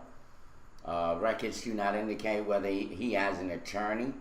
The man who was killed was shot several times during a dispute with another person on Monday and was later pronounced dead at Grady Hospital. Chafee said the victim and the suspect argued outside the shopping complex, and the dispute escalated to gunfire once they were outside. There you go. Okay. So, this is in Atlanta. Mm-hmm. Still kind of semi-local news or state news. Oh, yes, definitely. Happening everywhere. Yeah, it's definitely going on. I think we talked about the guy that was killed from the fall in Turner Field, right? Yeah, we did. They gave his name yesterday. Now It here's was the a thing. structural defect. Mm-hmm. Was it a structural defect? Yeah, structural defect. Okay, what was you got an update on that, or? Yeah, it was an update. It says the mother of a man who died after falling from the upper deck of Turner Field in Atlanta says her son was a lifelong Braves fan. Connie Homer of Conyers, Georgia, tells the Associated Press that her only son, 30-year-old Ronald Lee Homer Jr., the victim of that fatal fall, told her in a cell phone call from the Monday night game that rain was starting to let up and he was preparing to go back to the stadium. She says he ended the call in his typical way, telling his mother he loved her. She says her son did landscape work outside of Atlanta. Homer fell during Monday night's game between the Atlanta Braves and the Philadelphia Phillies. Atlanta police spokesman John Chafee says there's no indication of foul play, but the fall appears to have been an accident. But you said there was a lot of it was bad construction on that particular area. And So the whole it's a mystery to me. So what happened? He was just standing there and he fell over. I mean, what happened? I mean, how did he fall? He was leaning on the railing and it gave way. oh, jeez. Oh. That's what they said. And it gave way, and if it was, and it was raining, so it had to be really slippery. So it's kind of be hard as hell to get a grip on them things, man. And he was probably drunk too. He probably, come on, you got a fucking baseball game. Yeah. Here, take me out to the damn ball game. Oh, by the way, I want to congratulate Macon, Georgia, on being number 3 out of the worst, most dangerous cities in America. Yay! Yay! Yeah, thank you very much. I don't know. Should we give him a clap or should we give more of a boo or something like that? I don't know. Well, you know what really gets me is that newspaper says that crime is down in Macon. Meanwhile, 3 weeks ago, there's an article that crime is up. Well, believe it or I don't not, know one what of the the fuck's going Daybreak on news stories here. Yeah, you want me? Is I'll about try to find very that story. thing. Do you have that link? Yeah, it's right here on. If you want, Regional Crime Stoppers continues its efforts getting the bad guys off the street. They continue those efforts with a list of the most wanted in Middle Georgia. Officer Chris Paul, who is a very nice fella, very nice guy, good officer.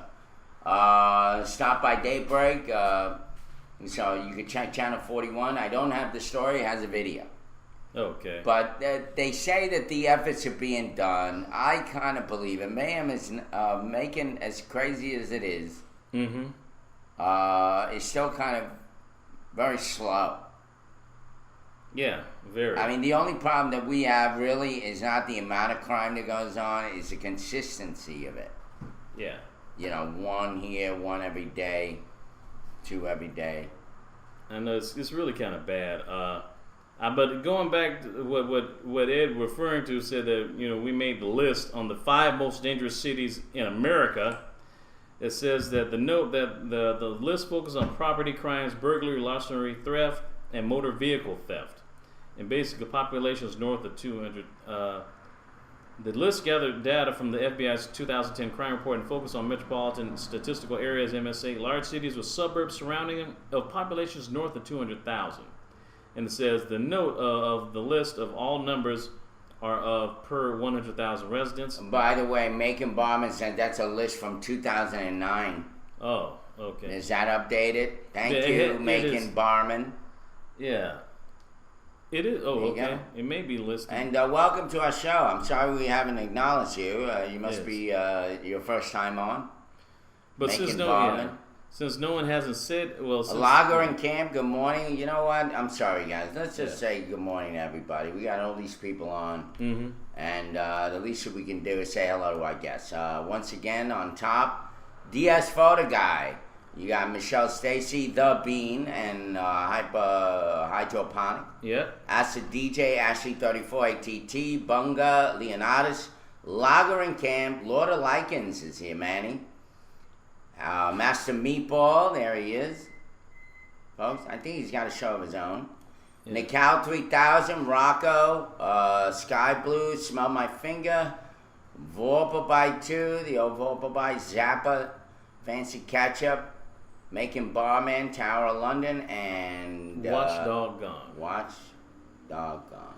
Yeah, but I was just checking out that list. Yeah. The 5 most dangerous cities in America, even though it was taken, this is from a 2012 list, at least what I've been told from the list. Yeah.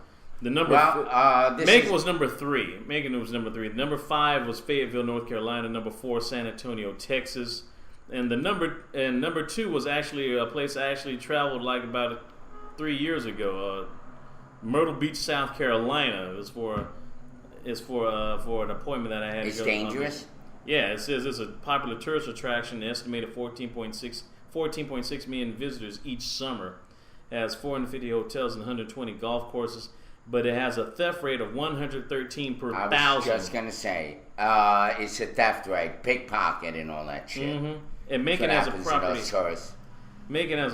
crime rate of 5,334.1 and a robbery rate of 155.6. Oh my goodness!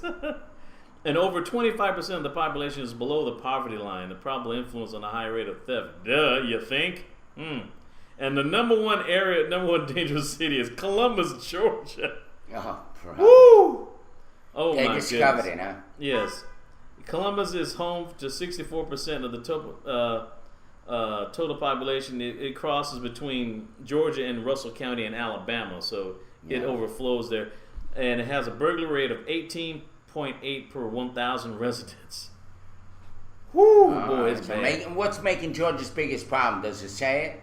Making Georgia's biggest problem? Well, it says it's the first of Georgia MSAs to make the list, including Bibb, Crawford, Jones, Monroe, and Twiggs counties. Macon has a property crime rate of 5,334.1 and a robbery rate of 155.6. The median household income in the city is $27,405, and over 25.5% of the population is below the poverty line, a probable influence on the high rate of theft. And you want to become a cop. Good luck with it. Yeah, there you go. Yeah. Carry your gun. If I am mayor, there will be superheroes all over the place. I'm sure in costume as well. Yeah. With their underwear on the inside or the outside? Didn't you notice that the new Superman, he's got his underwear on the inside? Yeah. Yes. Next he'll be wearing a thong. Well. And twerking while he takes a prisoner to jail. Yeah, Megan needs some work, but we'll get there eventually, I guess. Yes. Well, since anyway, you want me to go ahead and get this out of the way? Yeah, I was gonna talk about this Million Muslims March on 9/11. Okay. Of this year, and they want to protest about them considering that 9/11 was a conspiracy and to stop hating on Muslims. That's kind of what their message is going to be. But there's going to be a million Muslim march on Washington on September on 11th. September 11th of this year. Wow. And so I don't know what that's going to feel like or be like, but I, as Curly would say, I certainly don't want to be there. You know that they have an Impeach Obama march on September 9th on Washington. Very So I don't know. interesting. Very, very interesting. Yeah, you'll be the hot dog vendor at the Million Muslim March. Yeah. Okay. The Wiener Man. Hey, you all Riekert should get together. Pork sausage man. The New Way Wiener guys. Yeah. Oh, yeah. It isn't a 1 million Muslim march. It is a being controlled by the Nation of Islam. And I think if any non-black can be a Muslim. I know it's Farrakhan. I know. Yeah, even though. But he did something with the last march that he did. Oh, you're talking about 1995, the Million Man March. Yeah, the Million Man March. Mm-hmm. He had a big impact on society just putting that shit together. Well, yeah, I knew a couple of dudes who I went to school with, went to college with. They were actually, they actually went to the Million Man March.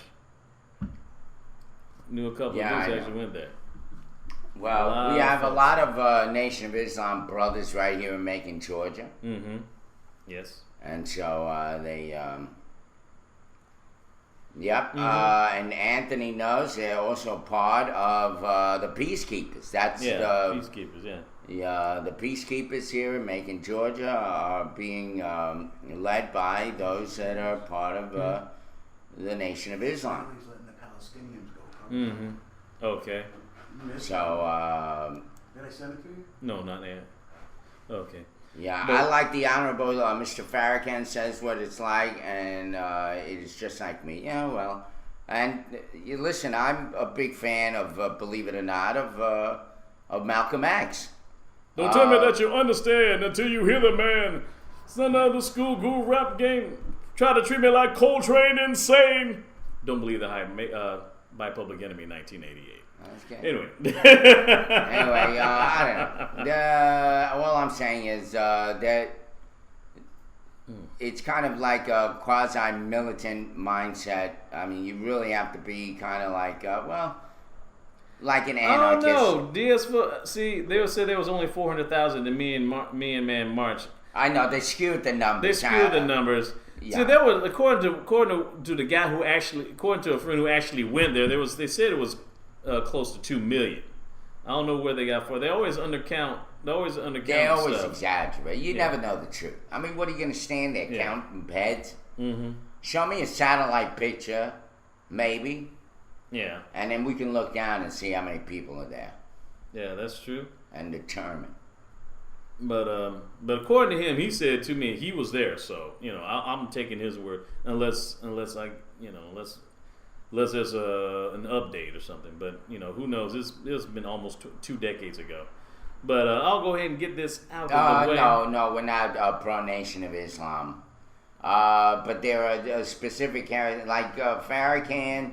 I kind of like some of what he says, but most of what he says I don't agree with. Yeah. It's, Yes. But I like some of what he said. Yeah. Okay. In other words, I want to go ahead and get sports. Go ahead and get that out the way. Yeah.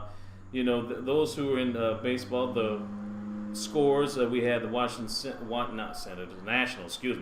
Nationals over San Francisco Giants 4-2. The New York Yankees over the LA Angels 14-7. That's a football score.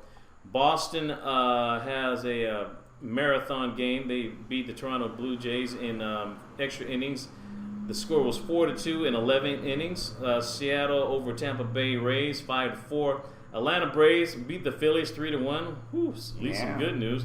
Milwaukee Brewers over the Texas Rangers 5-1. Cincinnati Reds over the Cubs 6-4 in 11 innings. Miami over Kansas City Royals in 1-0 in 10 innings, extra innings. A lot of 10 extra innings games. Chicago White Sox over Detroit 4-3 in 11 innings. Wow, there's a lot like these marathon games. There's a one that here's a huge one right here.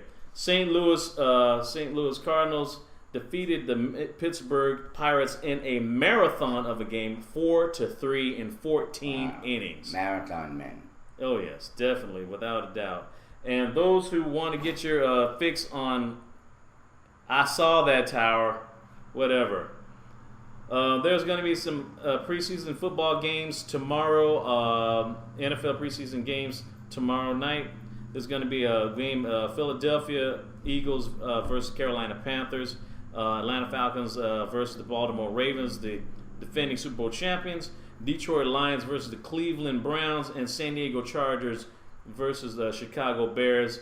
All the games will be at 7:30 tomorrow night, 7:30 p.m.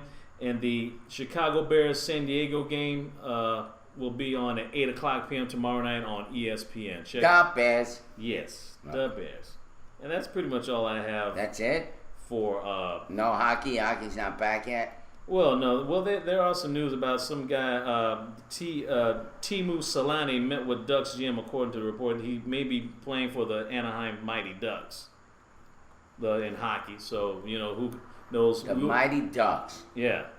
Go figure. Like us. We're the Mighty Ducks. Mighty lame ducks. Yeah. Lame ducks. Yeah. We'll know about more. We'll have more stuff on the NHL, especially when the NHL starts playing in November, around the same time as the NBA. Kind of coincidental, yeah. The NHL and the NBA both start in November. They both have 5 players on each team, and they both try to score a goal with net. Interesting. What about Tower's asking, how about the National Ping Pong Invitational? National Ping Pong Invitational. You're reaching, man. I'm just polo. Anything on polo? I don't know. I don't Besides the cologne. All right. Nope. Just sent out. Never mind, Irving. What happened? When the hell did I? Was I in a conversation with you, Donnie? I missed it. But anyway, sorry guys, had to check something. I am listening, working on a new lot I had. Bob, did you see what MLK's message got him? Didn't you? I was just reading what Fancy Kids Did you guys see the latest breaking news about the douchebag Democratic leader Harry Reid? I happen to like Harry Reid, and so obviously you don't. I want that old man to be the son of a bitch that he is with those cocksucking Republicans as much as he wants to be. And I'm glad that we have that kind of a well-trained pit bull in that miserable freaking place. Yeah, and Washington, D.C. Yeah, ATT, you're definitely right. And once he went to his pilgrimage to Mecca, he saw that all races were devout Muslims, and that's when they came and killed him. So, yeah, you're right. You definitely have a point about that. Exactly. I was reading what Fancy Ketchup said. The Me and Man March was a traditionalist march. It did nothing but blame men when they're not completely at fault for their condition. Well, yeah. That's definitely true about that. I got the news. There's the news that Ed sent me. I guess he's wearing pink shorts. And a bright yellow hat and a tank top. Is that Ant? Some guy. Oh, okay. Anyway. I was about to say, hey. Okay, Donnie says, oh, wow, really? Even after him coming under fire for racial slur, he did?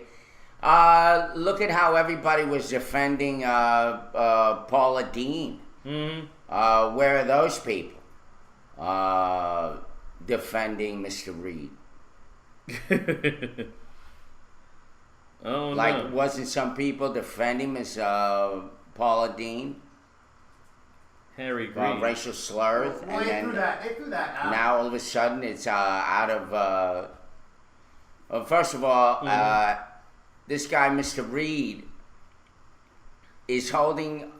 nobody's perfect. Look at what the Republicans have been saying about Obama and that. And there's a shit boatload of them guys. And they talking nasty. They have pictures of him with bones in his So nose. the fact that Harry Reid is stuck in that cesspool of Washington with all this kind of talk, maybe he slipped up. Yeah. Yeah. But but I like Harry Reid. I think he's a stand-up kind of guy. He don't take no shit from anybody, and he's doing what he needs to do to keep some of these guys on a level that they ought to be, which is a level playing field. These guys, these minority groups, this Tea Party bullshit, all these other now fringe groups in this so-called Republican inclusive party is screwing up everything. We're stuck on stupid now for how many years? Since Obama got elected. Yeah, well, I got Why the is news. that? I'll go ahead and finish this up right here. This is the news that Ed's just sent me in. This is from FoxNews.com. It says, Israel has approved building nearly 1,200 more settlement homes Sunday and agreed to release 26 long-held Palestinian security prisoners, highlighting an apparent settlements for prisoners trade-off that got both sides back to peace talks after a 5-year freeze. Yet concerns were mounting especially among Palestinians, that the price is too steep. Sunday's announcement was Israel's third in a week on promoting Jewish settlements on war-won lands the Palestinians want for a state. Said it fueled Palestinian fears of a new Israeli construction spurt under the cover of U.S.-sponsored negotiations. In Israel, the most vocal protests came from relatives of those killed in attacks carried out by Palestinians slated for release. Bereaved relatives held up large photos of their loved ones during a Supreme Court hearing on an appeal against the upcoming release. Why are we releasing butchers now? What for? Asked Gilla Malcho, whose brother, lawyer Ian Feinberg, was stabbed to death by Palestinians who broke into a European aid office in Gaza City in 1993, 20 years ago. Israelis and Palestinians are to launch talks on Wednesday in Jerusalem following a preparatory round 2 weeks ago in Washington. The U.S. envisions an agreement within 9 months on the terms of a Palestinian state alongside Israel. All right, so what they do? They let how many prisoners go? 26. 26. Any of them have bomb issues? No, none that we know of. But they said they envision within 9 months on the terms of a Palestinian state alongside Israel, including drawing a border, agreeing on security arrangements, and deciding the fate of Palestinian refugees. Yeah. In all, since 1967, Israel has built dozens of settlements since 1967 that are now home to some 560,000 Israelis. Let me see. Irv, you daily say how evil cause veterans, Republican, conservative, Southern making. We know you're not racist just because you're passionate. Yeah. Mm-hmm. I mean, all I'm saying is, look, I'm not perfect. Some of my views are a little out there. But when it comes down to it, it's not really what I say. It's what I'm saying or how I'm saying it. Mm-hmm. If you really listen to some of the shit I'm talking about, it's stuff that is true. At least I try to get there. Right? Mm-hmm. You know? The guy, we're talking, for example, some people say I'm a big fat people basher or whatever. Fat people basher. Yeah. A fat basher? A fat basher. Instead of a chubby chaser. Yes and no. Instead of a chubby chaser, you're a chubby clubber. Yeah. Yeah. Exactly. Fat basher. A fat basher. Yeah. Yeah. Mm-hmm. I'm the original fat basher bastard. Yeah. The fat basher. There are some people that can control their weight. There are some people that they just can't. It runs in their family. Bad pituitary, I guess. I felt bad for those people, but the ones that are sitting there eating fucking bonbons and Twinkies all fucking day long, watching Jerry Springer, I have no fucking sympathy for. Mm-hmm. Yes, exactly. So take our crotch money clip moose knuckle somewhere else. Moose knuckles. Rocco says, it's too bad none of you really know a goddamn thing about politics. Well, that's the problem, Rocco. We know too much. And, you know, maybe you do come across as insane when you're so a fucking genius about what these morons are doing out there. The fact that it doesn't really take a genius to figure out that a lot of these politicians are all about narcissism and self and trying to help the community based on what they say they're going to perform. I was reading what Tower London says about, I don't like Boner either. He said, Reed says, I'd rather have Reed than Boner. It says, hell, I don't like anybody. I would rather have a boner, especially my lady can do something about it. Ooh. By the way, Mark making bonbons says, I'm eating bonbons. Those are great. Those are my favorite shits. And Twinkies. While he watches the show. I saw some Twinkies over at Kroger. I was this close to getting them, man, but I never been into them. Having moose knuckle. I'm recording Jerry Springer. Okay, let me see. We are the smartest people in Macon and possibly on Earth. Yes, sir. Yes, we are. I totally agree. We're like freaking prophets in this community. Dearly beloved, we got here today to this thing called life. We're princess. Princess. Oh, right, my goodness. Hey, how do you say it?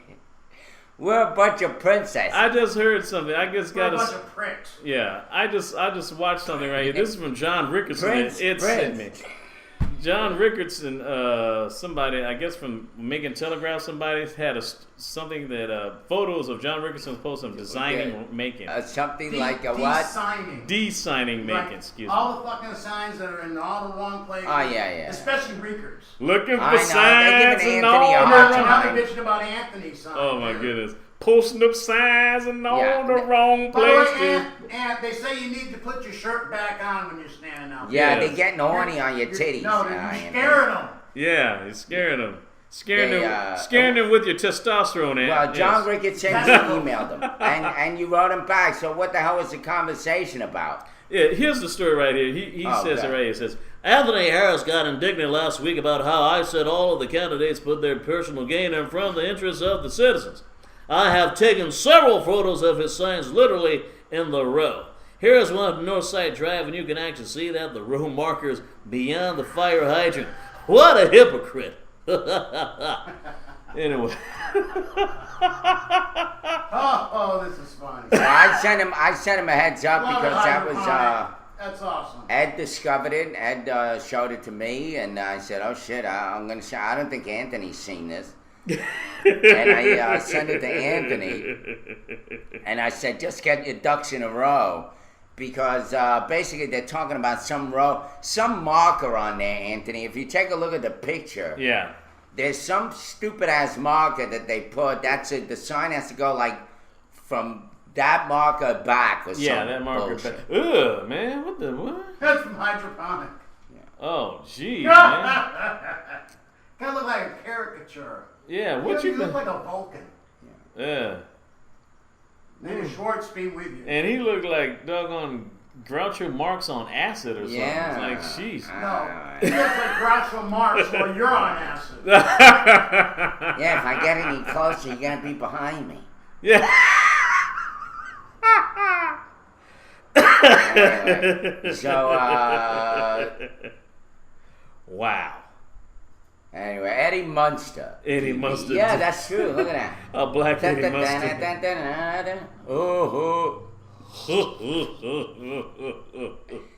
Lily. Eddie Munster. I'm going to be in a movie with Joe Pesci. And that was, play a judge. by the way, I was the rest of Cousin It. I was Cousin It without all his hair. Yeah. Oh, man, Tower. I had a few young hotties snapping photos of me with their phones. Ha ha! I told him, what part of anarchy do you not understand?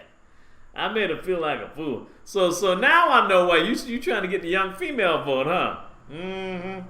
So when that political commercial that you're gonna come bullshit. out? You know, Anthony is there. Okay. Okay. He's not only trying to get the girl vote, but there's a lot of gay guys here making it like that shit. And Anthony is very well aware of that. You got And because he's very, he's very secure in his own skin. Yeah. I guess. You never know what goes on in his mind, after all. Yes, this is my goal as I run for mayor to get the young vote, the freak vote, the disenfranchised vote, and the vote of those who think the politics suck, and the 12 and the gay vote. And you see, and the gay vote. He has no shame in saying that. And the gay vote. Yes, you Hey, are let right. me tell you, could you imagine Rickard without a shirt? Oh! I mean, you think Putin is bad? You Vote be for me! puking. Yeah, it'd be, You be puking. vote for me, cause Ant's not kind. Yeah. But I like his titties.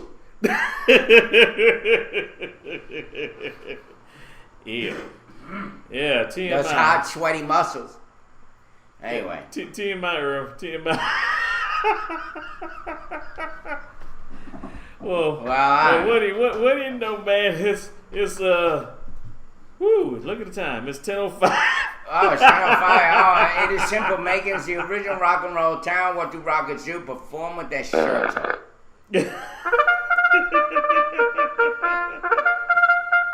Alright, we're going on our last leg. Shoot. How can ask me this, and how can the Bengals don't perform with their shirts off? I'm just saying. I like the Bengals, but that's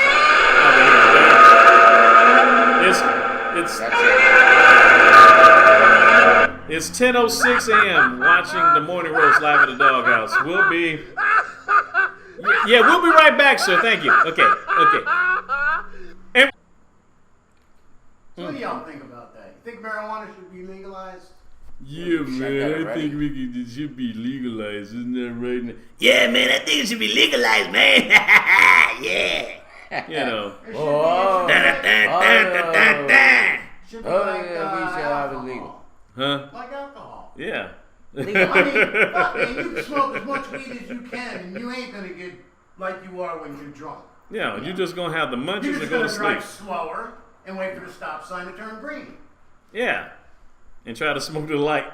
Well, look, if they make like a woman like Ann Coulter allow that wench to get on television And that's still and pollute our freaking minds with her stupid ass politics, they can legalize marijuana. Quite so. But I have to might add though, Irv. I mean, calling her a witch, that's quite questionable. But simply for the fact the woman got a big freaking Adam's apple. Her Adam's apple is bigger than mine. So I'm just saying. She's got no lips either, and yet her mouth is so big. But if you look, her lips are like that. Mm-hmm. Oh yeah. Like something out of The Hobbit or some shit, or some weird movie. Oh my goodness. Something written by Tolkien. Yeah, definitely. Yeah, talking about Tolkien. She looks like an Afghan. You know those dogs, the Afghans? The Afghan hounds. Yeah, that's what she looks like. She's a freaking Afghan clown, whatever. Dog. Oh my goodness. That's what she is. Well, what do you know? She's a real bitch. Yes. I can't even. Well, an Afghan. Yeah. And I hear that the Afghans are. That they're, they could be, they could bite the hell out of you. From what they are hounds, and that's what they got teeth for. I'm just saying. Well, you talking about Afghanistan people when you say Afghans. Well, he said hound. Well, the talking about hound, hounds. The hounds. The dog. Yeah. Yeah. You'll be definitely disappointed. Yes. Thinking that Afghan's a nice dog, and it winds up biting your hand off or something. Yeah, it's, as you know, it's just like Ann Coulter. Well, it's 10:17 right now. 10:17 Eastern Daylight Savings Time in Macon, Georgia. It's amazingly cool outside. It's 73 degrees. Yeah, it's cool. And it's very, very cloudy. It's sticky, though. It's getting ready to rain. Well, yeah. Well, hopefully the rain will wash the stickiness away because there's a high of 85 and low of 69 degrees. And about that time. Let's not be disappointed no matter how the day turns out. Yes. The title for today's Our Daily Bread is The Joy of Disappointment. August 12, 2013. Written by Bill Crowder. While in Bible college, I auditioned for one of the school's traveling musical teams. I was excited about the thought of being able to be involved in that ministry, but was crushed when I failed to make the team. In my disappointment, I could only trust that God's purposes were greater than mine. Months later, I had the opportunity to join a different musical team. But as the Bible teacher, the results were more than I could have imagined. Not only was my future wife a part of that team, allowing us to serve Christ together, but it also gave me many opportunities to preach over the next 3 years. Priceless preparation for a life of ministry in the Word. Many times we struggle with the reality that our Father knows what is best. We assume our way is right. But as the rest of Him, His purposes always prove to be more for our good and His praise. To be honest, it's easy to see when the outcome is better than what we had hoped, but difficult when we can't see the good right now, or maybe won't until heaven. As wise King Solomon said, trust in the Lord with all your heart, and lean not on your own understanding. And in all your ways acknowledge Him, and He will direct your paths. Proverbs 3, 5-6. Guide me, O thou great Jehovah, pilgrim through this barren land. I am weak, though thou art mighty. Hold me with thy powerful hand. Williams. God's purpose for today's events may not be seen until tomorrow. And the Bible read, once again, is in Proverbs 3:5. Trust in the Lord with all your heart, and lean not on your own understanding. Read it for yourself. Lean not only on what I just said. Exactly. And there you Go go. read it. Thanks. There you go. There you go. Tell you, you know who really, so you probably really need some help. You're right. How your dick hanging? What a way to end the gospel. How your Yes. dick hanging? Thank you, Ed. Thank you, Ed. Only Ed. I hope that you don't bust hell wide open wearing gasoline boxes. I'm just. But you know, but speaking of which, you know who really needs some help? Who really needs some prayer? Basically, the 4-year-old boy who was accosted and violated by the older child. Oh yes, yeah, the 10-year-old. Didn't we show that video? Yeah, before? we had the video. All right, why don't you tell that story? It's a horrible story once again. Yes, this was the footage was the news footage was from WHOU Channel 11 in Houston, Texas. But the story is also, it made nationwide news in the New York Post. A 10-year-old girl was arrested for the alleged rape of a 4-year-old boy in Houston, Texas. But the mother of the girl says the incident was innocent. And the mom says she was just being a child, having fun and playing. She didn't know she was doing anything wrong. And the girl has been charged with raping the boy in their apartment complex. Says, me and mom were crying, and she took me in the police car. And 10 years said, I didn't want to get in the car. And the girl was transported to a downtown juvenile justice complex, where she was fingerprinted, issued a jumpsuit, and locked in a cell. She was there for 4 days before being released. And the girl's mother would not say whether her daughter did actually commit a crime. If convicted, she would have to be registered as a sex offender.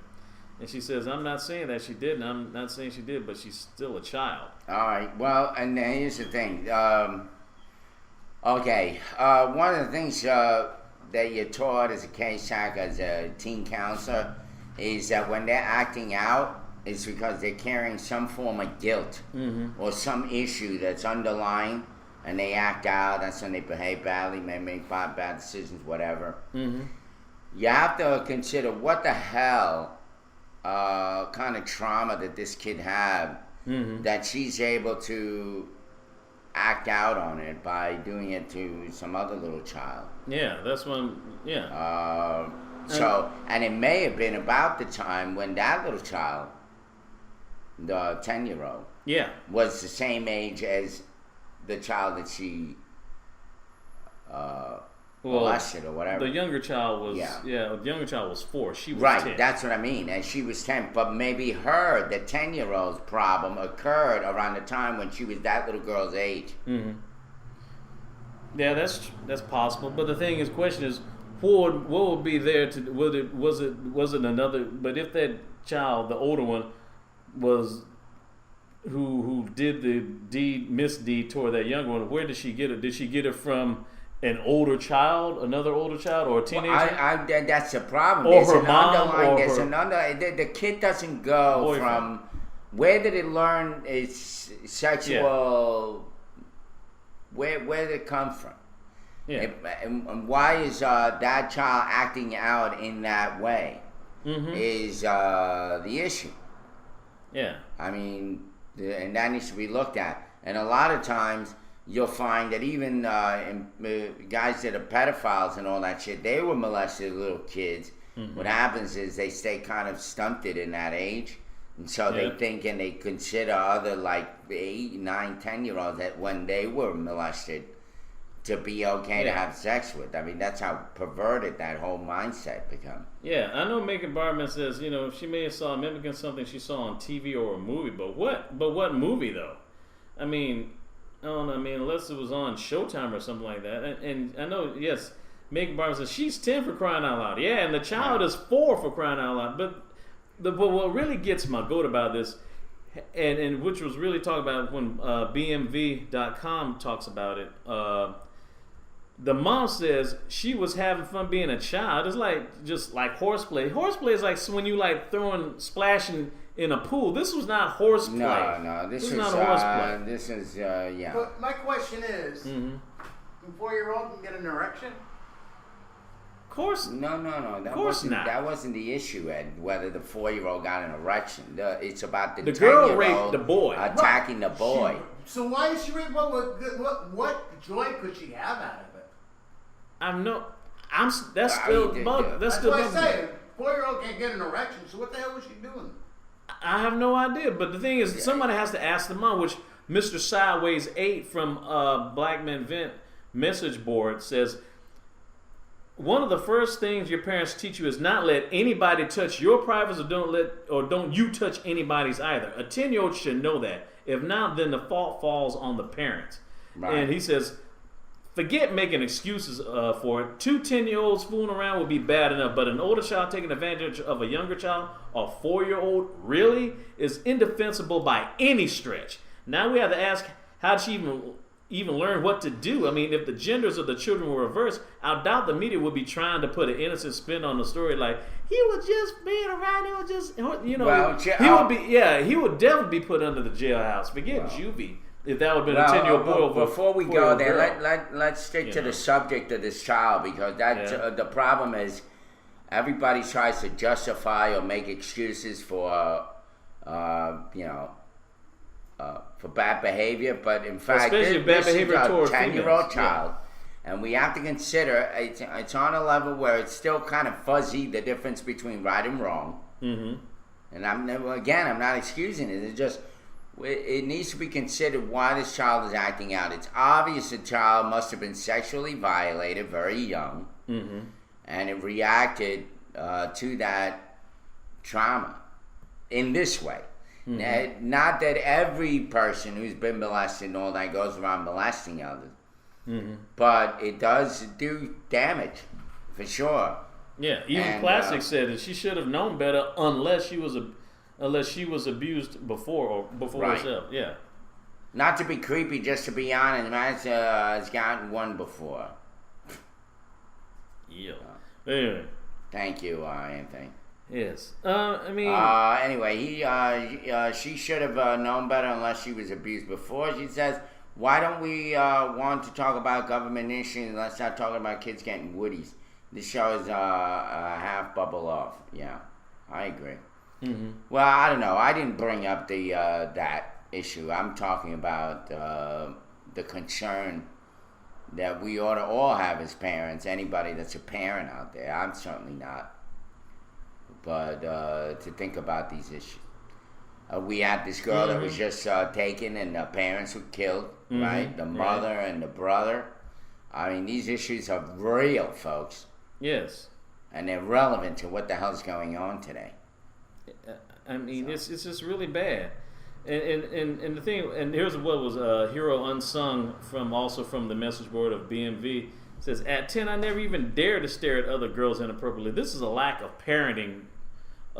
This is from him. It says, this is all a lack of parenting. Too many ankles are teaching these kids to be irrational, stupid, and exposing them to elements that they should not be going through. Communities are going to hell with gasoline drawers on. SMA shaking my head. Yeah. It's like, dang. All right, let's move on. What else is in the news, Derek? Actually, we have something here. The NYPD is investigating burglary at actress's penthouse. Yeah. It says the NYPD, New York Police Department, is investigating a burglary at actress's Famke Janssen's Manhattan penthouse. Police said the X-Men actress told officers when she came home on Saturday, she found a children's book that didn't belong to her near her bed. Police say the book, The Lonely Doll, was on a shelf beside her bed.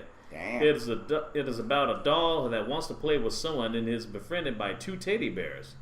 Police said that there is no sign of forced entry and the apartment wasn't in disarray. It wasn't clear if anything was taken.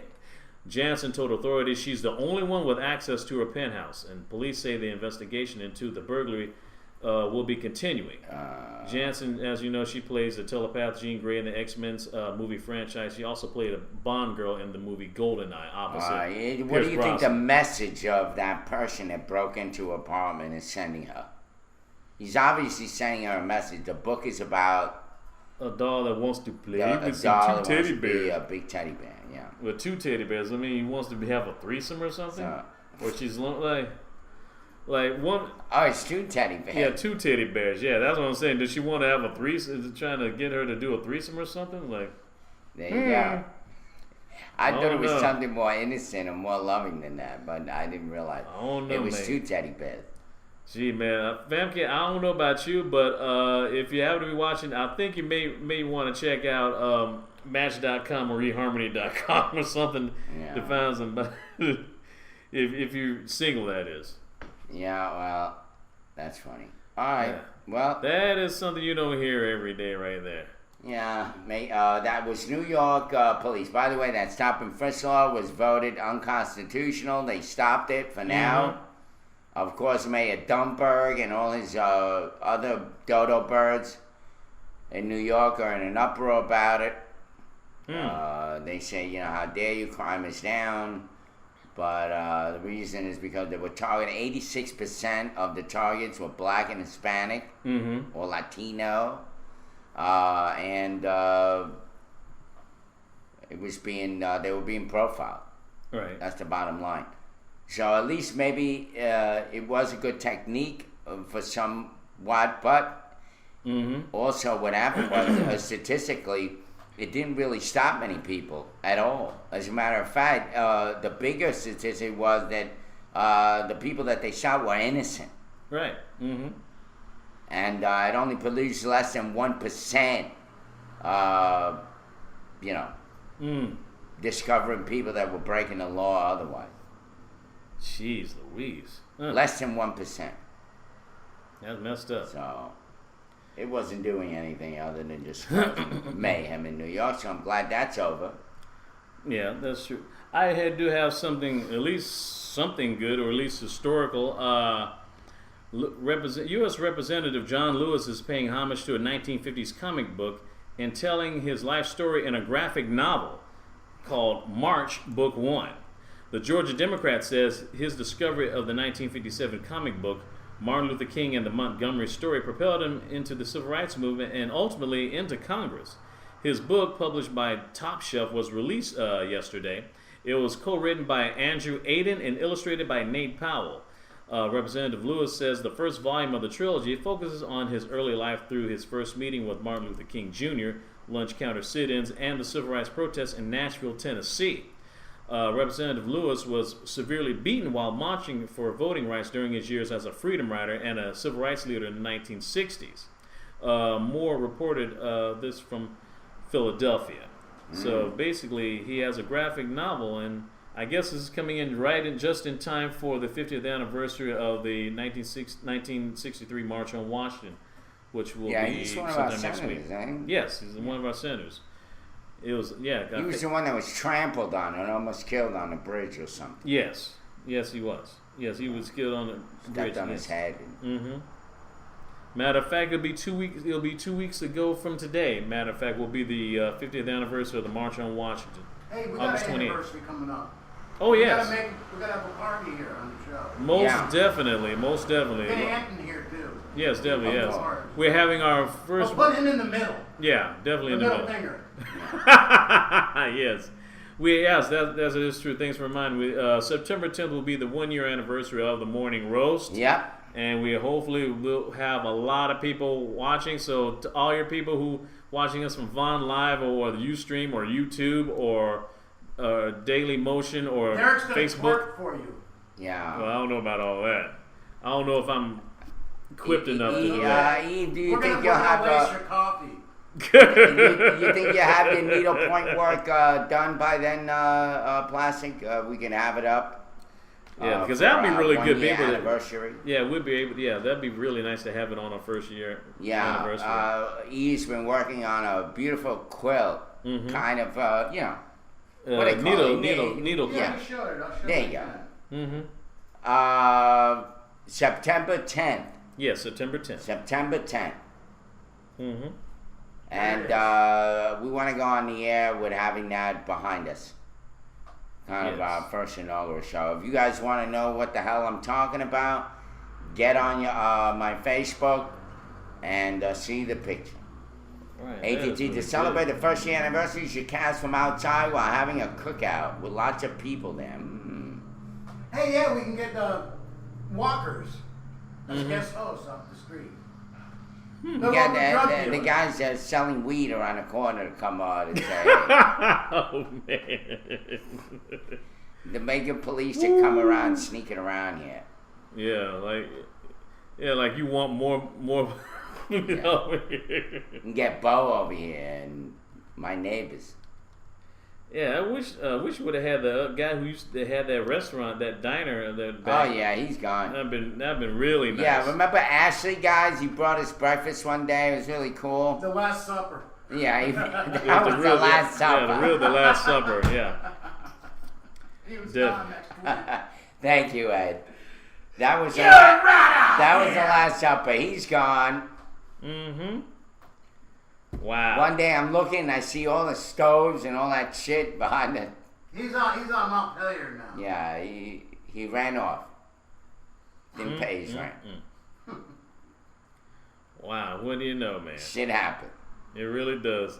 Speaking of something that happened, Lance Bass.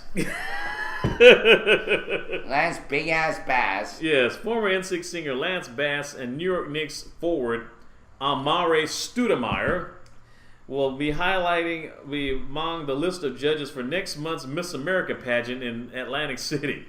Joining them will be Grammy Award-winning violinist Joshua Bell, comedian and performer Mario Cantone, and Barbara. That disgusting guy. Yeah.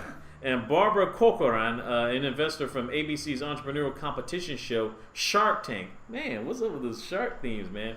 That's us. Yeah, also on the panel are Carla Hall, co-host of ABC's food and talk show The Chew, which comes after The View. Who knew? Well, and Deidre Downs-Gunn, an obstetrician and gynecologist who was the last Miss America to be crowned in Atlantic City. Pageant officials announced the list of judges Tuesday. The pageant will be broadcast live from Boardwalk Hall on September 15th. How about that on my niece's birthday? She'll be 2 next month. Wow. This Jew thing is going overboard now. Yes. I'm not a Jew, by the way.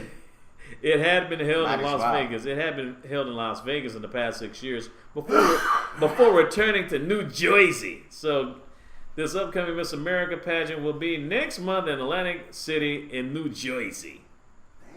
Yeah, you're right. They probably would only show up if I have free donuts.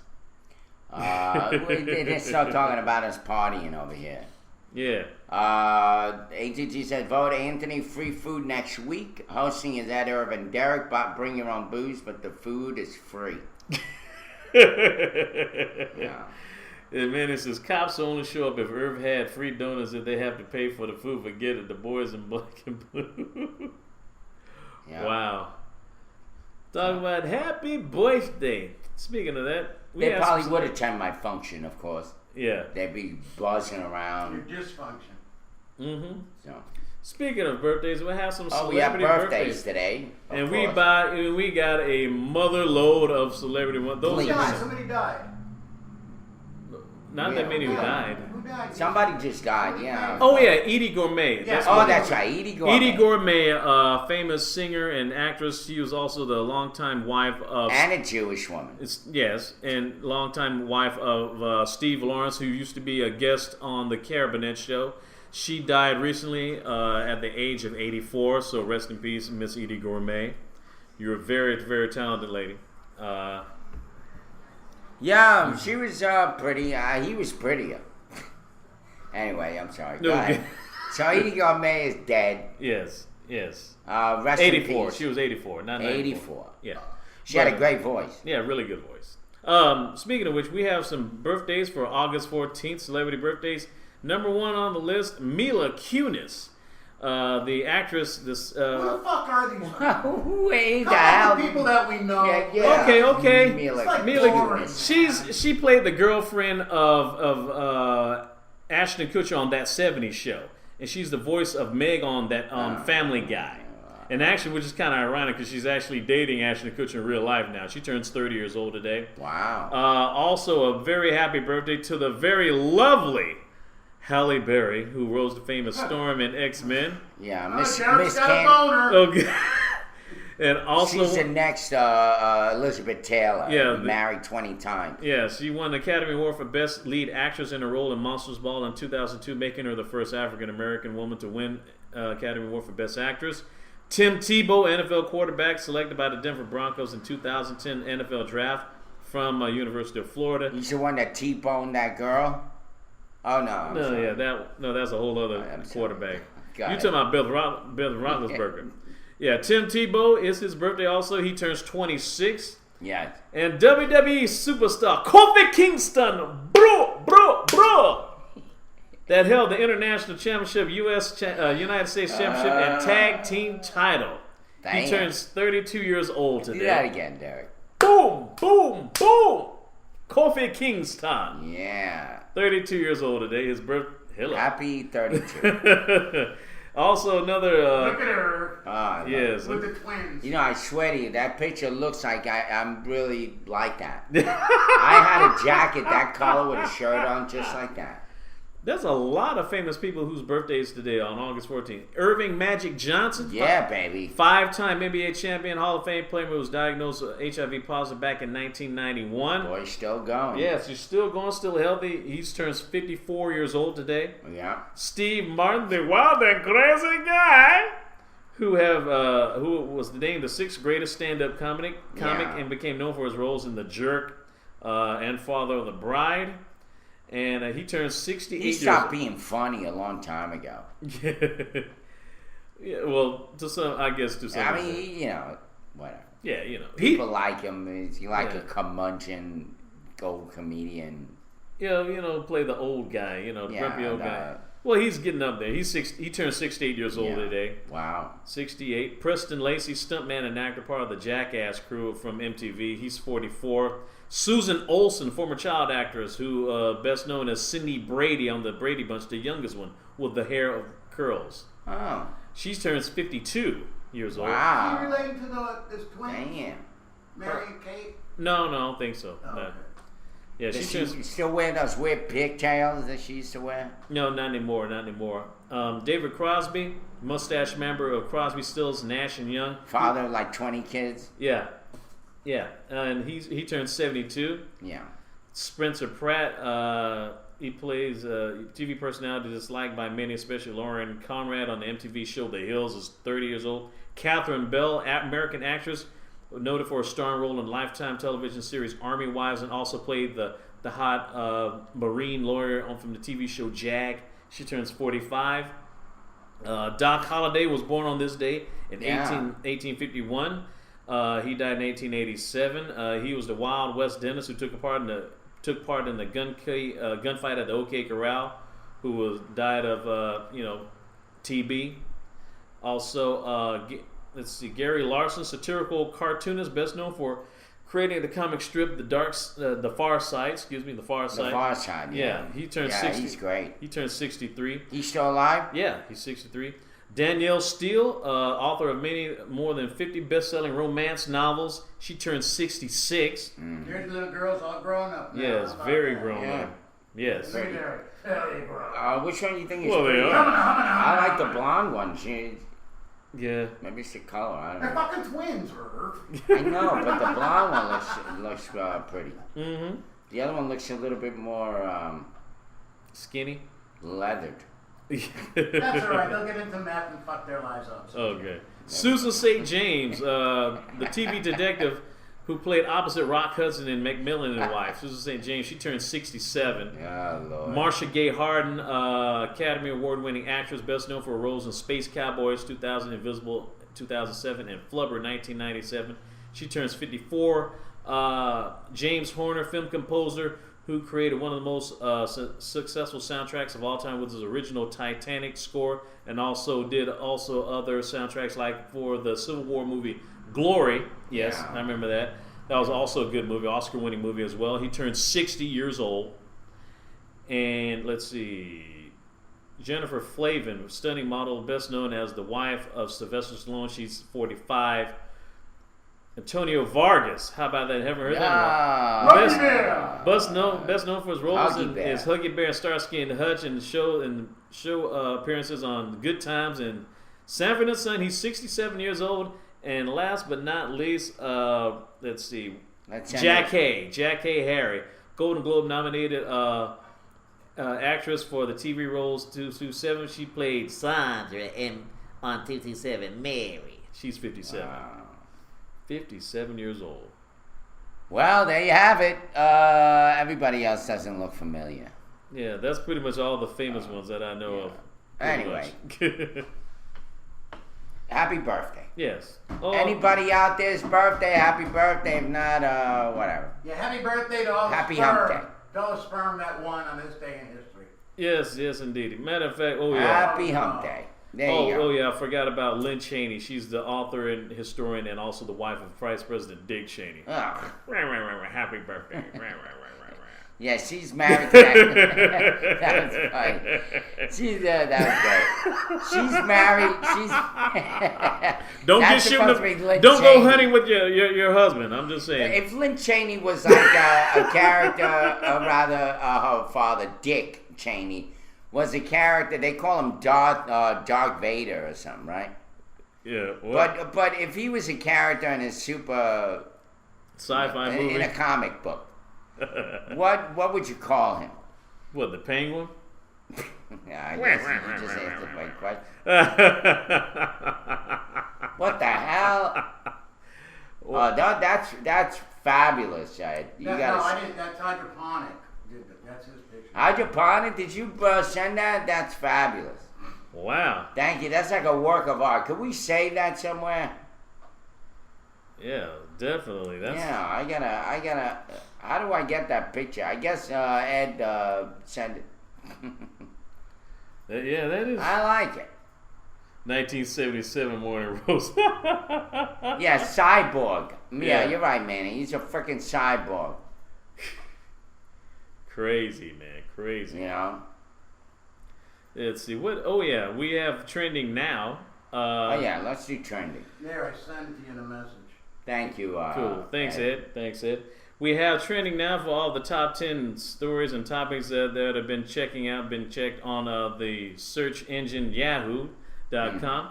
I'll go for number 10. Ooh, yes. We'll go from number 10 to number 1. There we go. Number 10 is the 222 Golden Retrievers. Number 9, Baby Monitor hacked. Number 8, Duck Dynasty. Number 7, Alaska Serial Killer. Number 6, Cowboys Frisco Move. Number 5, Ron Burgundy. Number 4, Chloe and Lamar. Number 3, Heidi Fleiss. Number 2, Poppy Montgomery. And number 1, Mila Kunis. We already talked about Mila Kunis because it was well, her birthday. how could we not do Duck Dynasty? We've been talking about ducks today. Okay. I guess we'll go and check that out. Yeah, but how about Heidi Fleiss? We're talking about sex. Yeah, we could do Heidi Fleiss after. Well, let's do Duck Dynasty. Yeah, we could do that. What's definitely. up with Duck Dynasty? Well, it says here, according to FoxNews.com, it says Duck Dynasty cast earns big salary bump after prolonged talks. How about that? They're getting a raise. Wow, that's a show? Yeah, that's an actual show. A reality show. Yeah, actual reality show. Okay. Yes, Duck Dynasty. Here is something right here about Duck Dynasty. I guess no pun intended, but there's something to quack about. Yeah. The cast of A&E's runaway hit reality series Duck Dynasty has received big raises right before season 4 premieres. After prolonged talks, the Robertsons will earn approximately $200,000 an episode to be divided among the 9 adults and 11 kids. This is about 4 times more than what the family banked previously. Yeah, by the way, I do have cable. We need to start our own dysfunctional show. Yes. Really, like, not on this. I mean, really. What channel is it on? Duck Dynasty. It's on Wednesday nights at 10 p.m. If Honey Boo Boo could do it, we could do it. Yeah, it will come back. It comes on Wednesday nights at 10 o'clock on A&E. Oh, it's A&E. Okay. So, well, I could probably get it. Yes, the season 3 finale of Duck Dynasty was the most watched A&E series telecast in network history, grabbing 9.6 million viewers and 5.5 million viewers in the adult ages 18 to 49 demographic. So almost 10 million people watched Duck Dynasty season finale. And it's a redneck show? I've never seen it, so I'm not part of that. Yeah, I've never seen it. I mean, I may have seen commercials. Is it with the guys with the beards? Yeah, with the beards and stuff. And they, so what's the show about? What do? They kill hunt. Ducks. Well, I think they just hunting and stuff. They do a lot of stuff that they do in Deliverance. What? Oh well, I haven't seen a whole pigs or what? I haven't seen a whole episode of it though, but it's some. I guess that's something pertaining to hunting ducks or something. Because there's a lot. Yeah. Because there's a lot of merchandising over there. They sell a lot of Duck Dynasty T-shirts over at Walmart and Target and I think B Turner's over at the mall, Macon Mall. Yeah. So yeah, it's a big cash cow for A&E right now. I like Bad Owl. Bad Owl says this is a dysfunctional show. I can do that. Yeah. That would be a great show. Bad Owl. Yeah, Bad Owl. Yeah. Duck Dynasty, yeah. About owl keepers that, I don't know. Yeah, you can, yeah. Don't have a lot of wisdom. Diaz Photo Guy says, hunting and killing. I guess if you like duck, that's the show for you, I guess. That roast duck. ATT, rednecks and sodomizing each other. Come on, all right, ATT, let it roll off your back like a duck's ass. Don't be so offended. Yes. Yeah, so what? Isn't that what they did in Deliverance? Yeah. Well, no, not exactly. I was trying to read something. They had something in the turn. I didn't know this about ducks. This is I'm told it's a fact, but I don't know. I've seen ducks, of course. I think my dad had one duck come in and it was gone like the next day. But I hear that when they eat, they shit at the same time. Is that true? Well, I know horses can do that. I know horses can eat and crap at the same time. Really? While they're walking. You know. No, is it true? I'm serious. I heard that ducks do that they shit while they eat. So they said when you feed a duck, you gotta be prepared that you're gonna be shitting at the same time. Yeah, that's a real stinky situation. By the way, Duck Commander is a family business, made millions of dollars making duck calls and hunting items. They just got the show Duck Dynasty, I see. So they're big in that sports sportsman stuff. Okay, yeah. Yeah, they sell a lot of that stuff over at those I think Horsetown and hunting gear places. Matter of fact, Academy Sportswear, they got a lot of Duck Dynasty T-shirts over there too. Got a good stuff over there. Good morning, coffee guy. Your brother's on. Anyway, he said, Fancy Kendra said, ducks made by gang rape. I'm not making this up. Search duck rape on YouTube. ATT says, no, our ducks shit whenever they want. Yeah. Yeah. I guess there's another. Found Lord something. have mercy. Anyway, we're talking about ducks shitting while they eat. How's that? Well, hopefully you won't. Hopefully Only on the morning roast. Yes, hopefully you won't be putting no ketchup on that, because I got some news that H.J. Heinz, food company, H.J. Heinz company is eliminating 600 jobs across the United States and Canada, including 350 in Pittsburgh, nearly a third of its operation there, according to WashingtonPost.com yesterday. The company was sold in June, and the layoffs were the result of operations. They're intended to enable faster decision-making, and increase accountability, and accelerated growth. Quack, quack, quack. So if you're pretty much low on ketchup, you're gonna be low on funds. Yes. So we maybe have a shortage of ketchup coming up pretty soon. So just want to let you know. Who knows? So that's anyway, no ketchup. Oh, by the way, this happened after that woman, Ms. Hines, had a heart attack or some shit, right? Yeah, something like that. Wonder if she, was possessed by the devil or something. Now she came out of that and said, "I'm gonna fire everybody." Oh, jeez. Never know.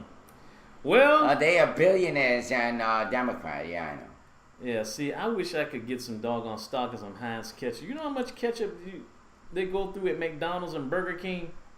Whew. Yeah, well, they'll have to get that Hunt's other one. Oh, that Hunt's ketchup, Hunt. Yeah. Hunt's is not as good as Heinz, by the way. No, it's not as good. It's kind of slightly watery. Watery, and it doesn't taste like ketchup. Yeah. As good as Heinz. But I guess what Ed was talking about, like Heidi Fleiss, it says, here's that story that was also part of trending now. It says, former Hollywood madam Heidi Fleiss is accused of growing marijuana. Wow. Heidi Fleiss She's got to be able to supply the guys that are banging her broads, no? Yeah, but you don't have to supply them from baking them either. Yeah. Baking them and baking. It's a real shocker. Yeah, right, Rudy. Heidi Fleiss, nicknamed the Hollywood Madam in the 1990s after she was accused of running a high-priced Southern California call ring, may face charges after 392 pot plants were found near her Nevada desert home. Deputies went to Fleiss's home in Paul Room, some 45 miles west of Las Vegas, last week, searching for a wanted female to be found of marijuana plants, according to Nye County Sheriff Tony DeMeo. Fleiss, who's 47, told detectives she was growing cannabis. Yeah, But no, ATT asked Heidi Fleiss, wasn't she on Dr. Drew for meth addiction? Yeah, I think she so. was? Yeah. Yeah, I know she was on there. She looks bad. I mean, first of all, I don't know how that woman, that's why she was a madam, because she couldn't get laid. Yeah, she couldn't yeah, sell. I can't, but I'll provide. Yeah, she couldn't sell the coochie, so she'll just provide it. Yeah, she was trying to be humble. Say, the Lord has put me here as a madam. I can't get it, but I can allow others to be freely given. Yes. Yeah, she's more of an owner, not a client. Yeah. Okay. Providing a great service to some of these right-wing Christian fakers. Go around saying we need better, family, good, healthy values and all that. Meanwhile, they go to strip clubs every time. All these senators and ministers. Well, I guess I go. That's what she provided for. Meth-age women by 30 years old, they're walking zombies. Yeah, with no teeth either. Mm-hmm. Well, I'm gonna go ahead and get into word origins. Yeah. Especially we'll find out, and also after that we'll have also Who Said It First. Yeah, the word origins by John A. Our word of the day is fuse, F-U-S-E, fuse. It says English has two distinct words, fuse. The noun igniting device, which comes via Italian fuso, F-U-S-O, from Latin fusus, F-U-S-U-S, spindle, a word of unknown origin. Now its modern application comes from the fact that the long, thin shape of the original gunpowder-filled tubes used for setting off bombs reminded people of spindles, I guess.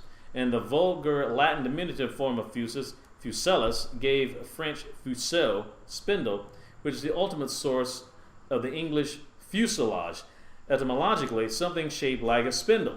Now the verb fuse, melt, probably comes from fusus, the past participle of fundere, pour or melt, which is a source of the English found, foundry, and fusion, like atomic fusion, I guess. And that's basically your word origins. You've infused some knowledge. Yes, thank you very much. That was a good one. Good one. And who said this first? Steal My Thunder. Steal My Thunder. In 1709, the Drury Lane Theater staged a new play called Appius in Virginia. Its author was aware that if during the part of the action, the audience could hear something resembling thunder. The play, by the way, the play's dramatic atmosphere would be greatly enhanced. He invented the effect of stage thunder by hanging a wobbly metal sheet on wire and then shaking it and beating it. The thunder effect was very successful, but the play wasn't, and had only a short run. Shortly after, the play's author, John Dennis, returned to the theater to see his production of Macbeth. During the performance, he immediately recognized that his own invention was being used by the theater company. He called out, "They will not let my play run, but they steal my thunder." Within a short time, his cry had come to mean any situation where credit is being seized at the expense of where it is actually due. Wow. In other words, a narcissist. Basically, someone steal your thunder or take your your joy. narcissism away. Yeah. But that was thunderous. Yeah, very thunderous. Thunderous information. Mm-hmm. Very thunderous information. I had some. Let's wrap up one more news story before we go. Let it be a happy one. Oh, a happy. Well. Yeah. Goodness, there's not much. I don't have. Well, unfortunately, I don't have a happy one. How's this? We're still alive. We're Yeah. still going strong. Mm-hmm. I appreciate that Mr. Vaughn is happy with our show. Mm-hmm. I'm happy too. Definitely. We're almost at a year now. Yes. I wanted to give a serious story. It's a real credible story. I went to school with his son, Don. Oh shit! Don King, kidding. The veteran broadcaster, has died. This is from WMAZ. Don King is dead. Not the boxer promoter. There's another Don King here in Macon. He's known here in Macon. A long time. Does he look like him? No, he's white. Oh, yeah. Yes. Longtime Central Georgia radio and television personality Don King has passed away in a Macon hospital on Tuesday last night following a brief illness. King was well known for the catchy turn of phrase "people, people" from his radio stint on WBML from the 1950s until the station was sold in the 1970s. He created the television character Wild Bill Peacock during the 1980s on Macon NBC's television affiliate WMGT 41. Sporting an oversized cowboy hat and western boots, Wild Bill would MC the Dribble Derby races in the afternoons during rerun sitcoms. King also worked for radio stations WMAZ and WNEX, where he assisted play-by-play for area high school football games and Friday night. On October 2009, in a ceremony in Marietta, Don King was inducted into the Georgia Radio Hall of Fame. There is no word on funeral arrangements, so my hats tip off to Don King, veteran broadcaster. He's a veteran Central Georgia. Rudy Barza. Don King robbed the hell out of Mike Tyson. Mike Tyson also kicked his ass, I hear. Yes. Don King, he used to announce some of the wrestling shows here in Macon, Georgia as well. Yeah. And the boxing promoter will never die. The aliens will take him up and make him a promoter of interstellar boxing. You got some. Rest in peace, Don King. I actually went to school with his son back in elementary school. Yeah. Back in TD Tinsley. By the way, Don once King again, Jr. this is not Don King, the one that Mike Tyson kicked his ass and he stole his money. No, not the boxing promoter. Don King, the broadcaster. Well, there you have it, folks. There you have it. Come to another great end. Mm-hmm. It's They're coming to get you, Ian. They're coming to take me away. Hoo-hoo! They're coming to take me away. It's going on 11:02 right now. It's 75 degrees and cloudy with a high of 85 and a low of 69 with some serious thunderstorms coming out. I want to thank all of our guests, DS Photo Guy, Rosalind Nicole, Hydroponic Plastic Canvas, Acid DJ, Ashley 34, ATT, Bad Owl, Bunga, Excuse me. JT, close to you. Leonidas, Lord of Lycus, Decal 3000, Real Man Pawns, Rocco, Scorpio, Pio, Smell My Finger, Snow Sparks, Vorpal Bites, Apple 1, Fancy Ketchup, Macon Barman, Mr. Mike 24, Rudy 4, and the brothers, the coffee guy in the Tower of London. Yeah. That means siblings, people. Adios, amigo. Adios. I'll see you all tomorrow. Kaboom! Thursday. There was supposed to be an earth-shattering kaboom!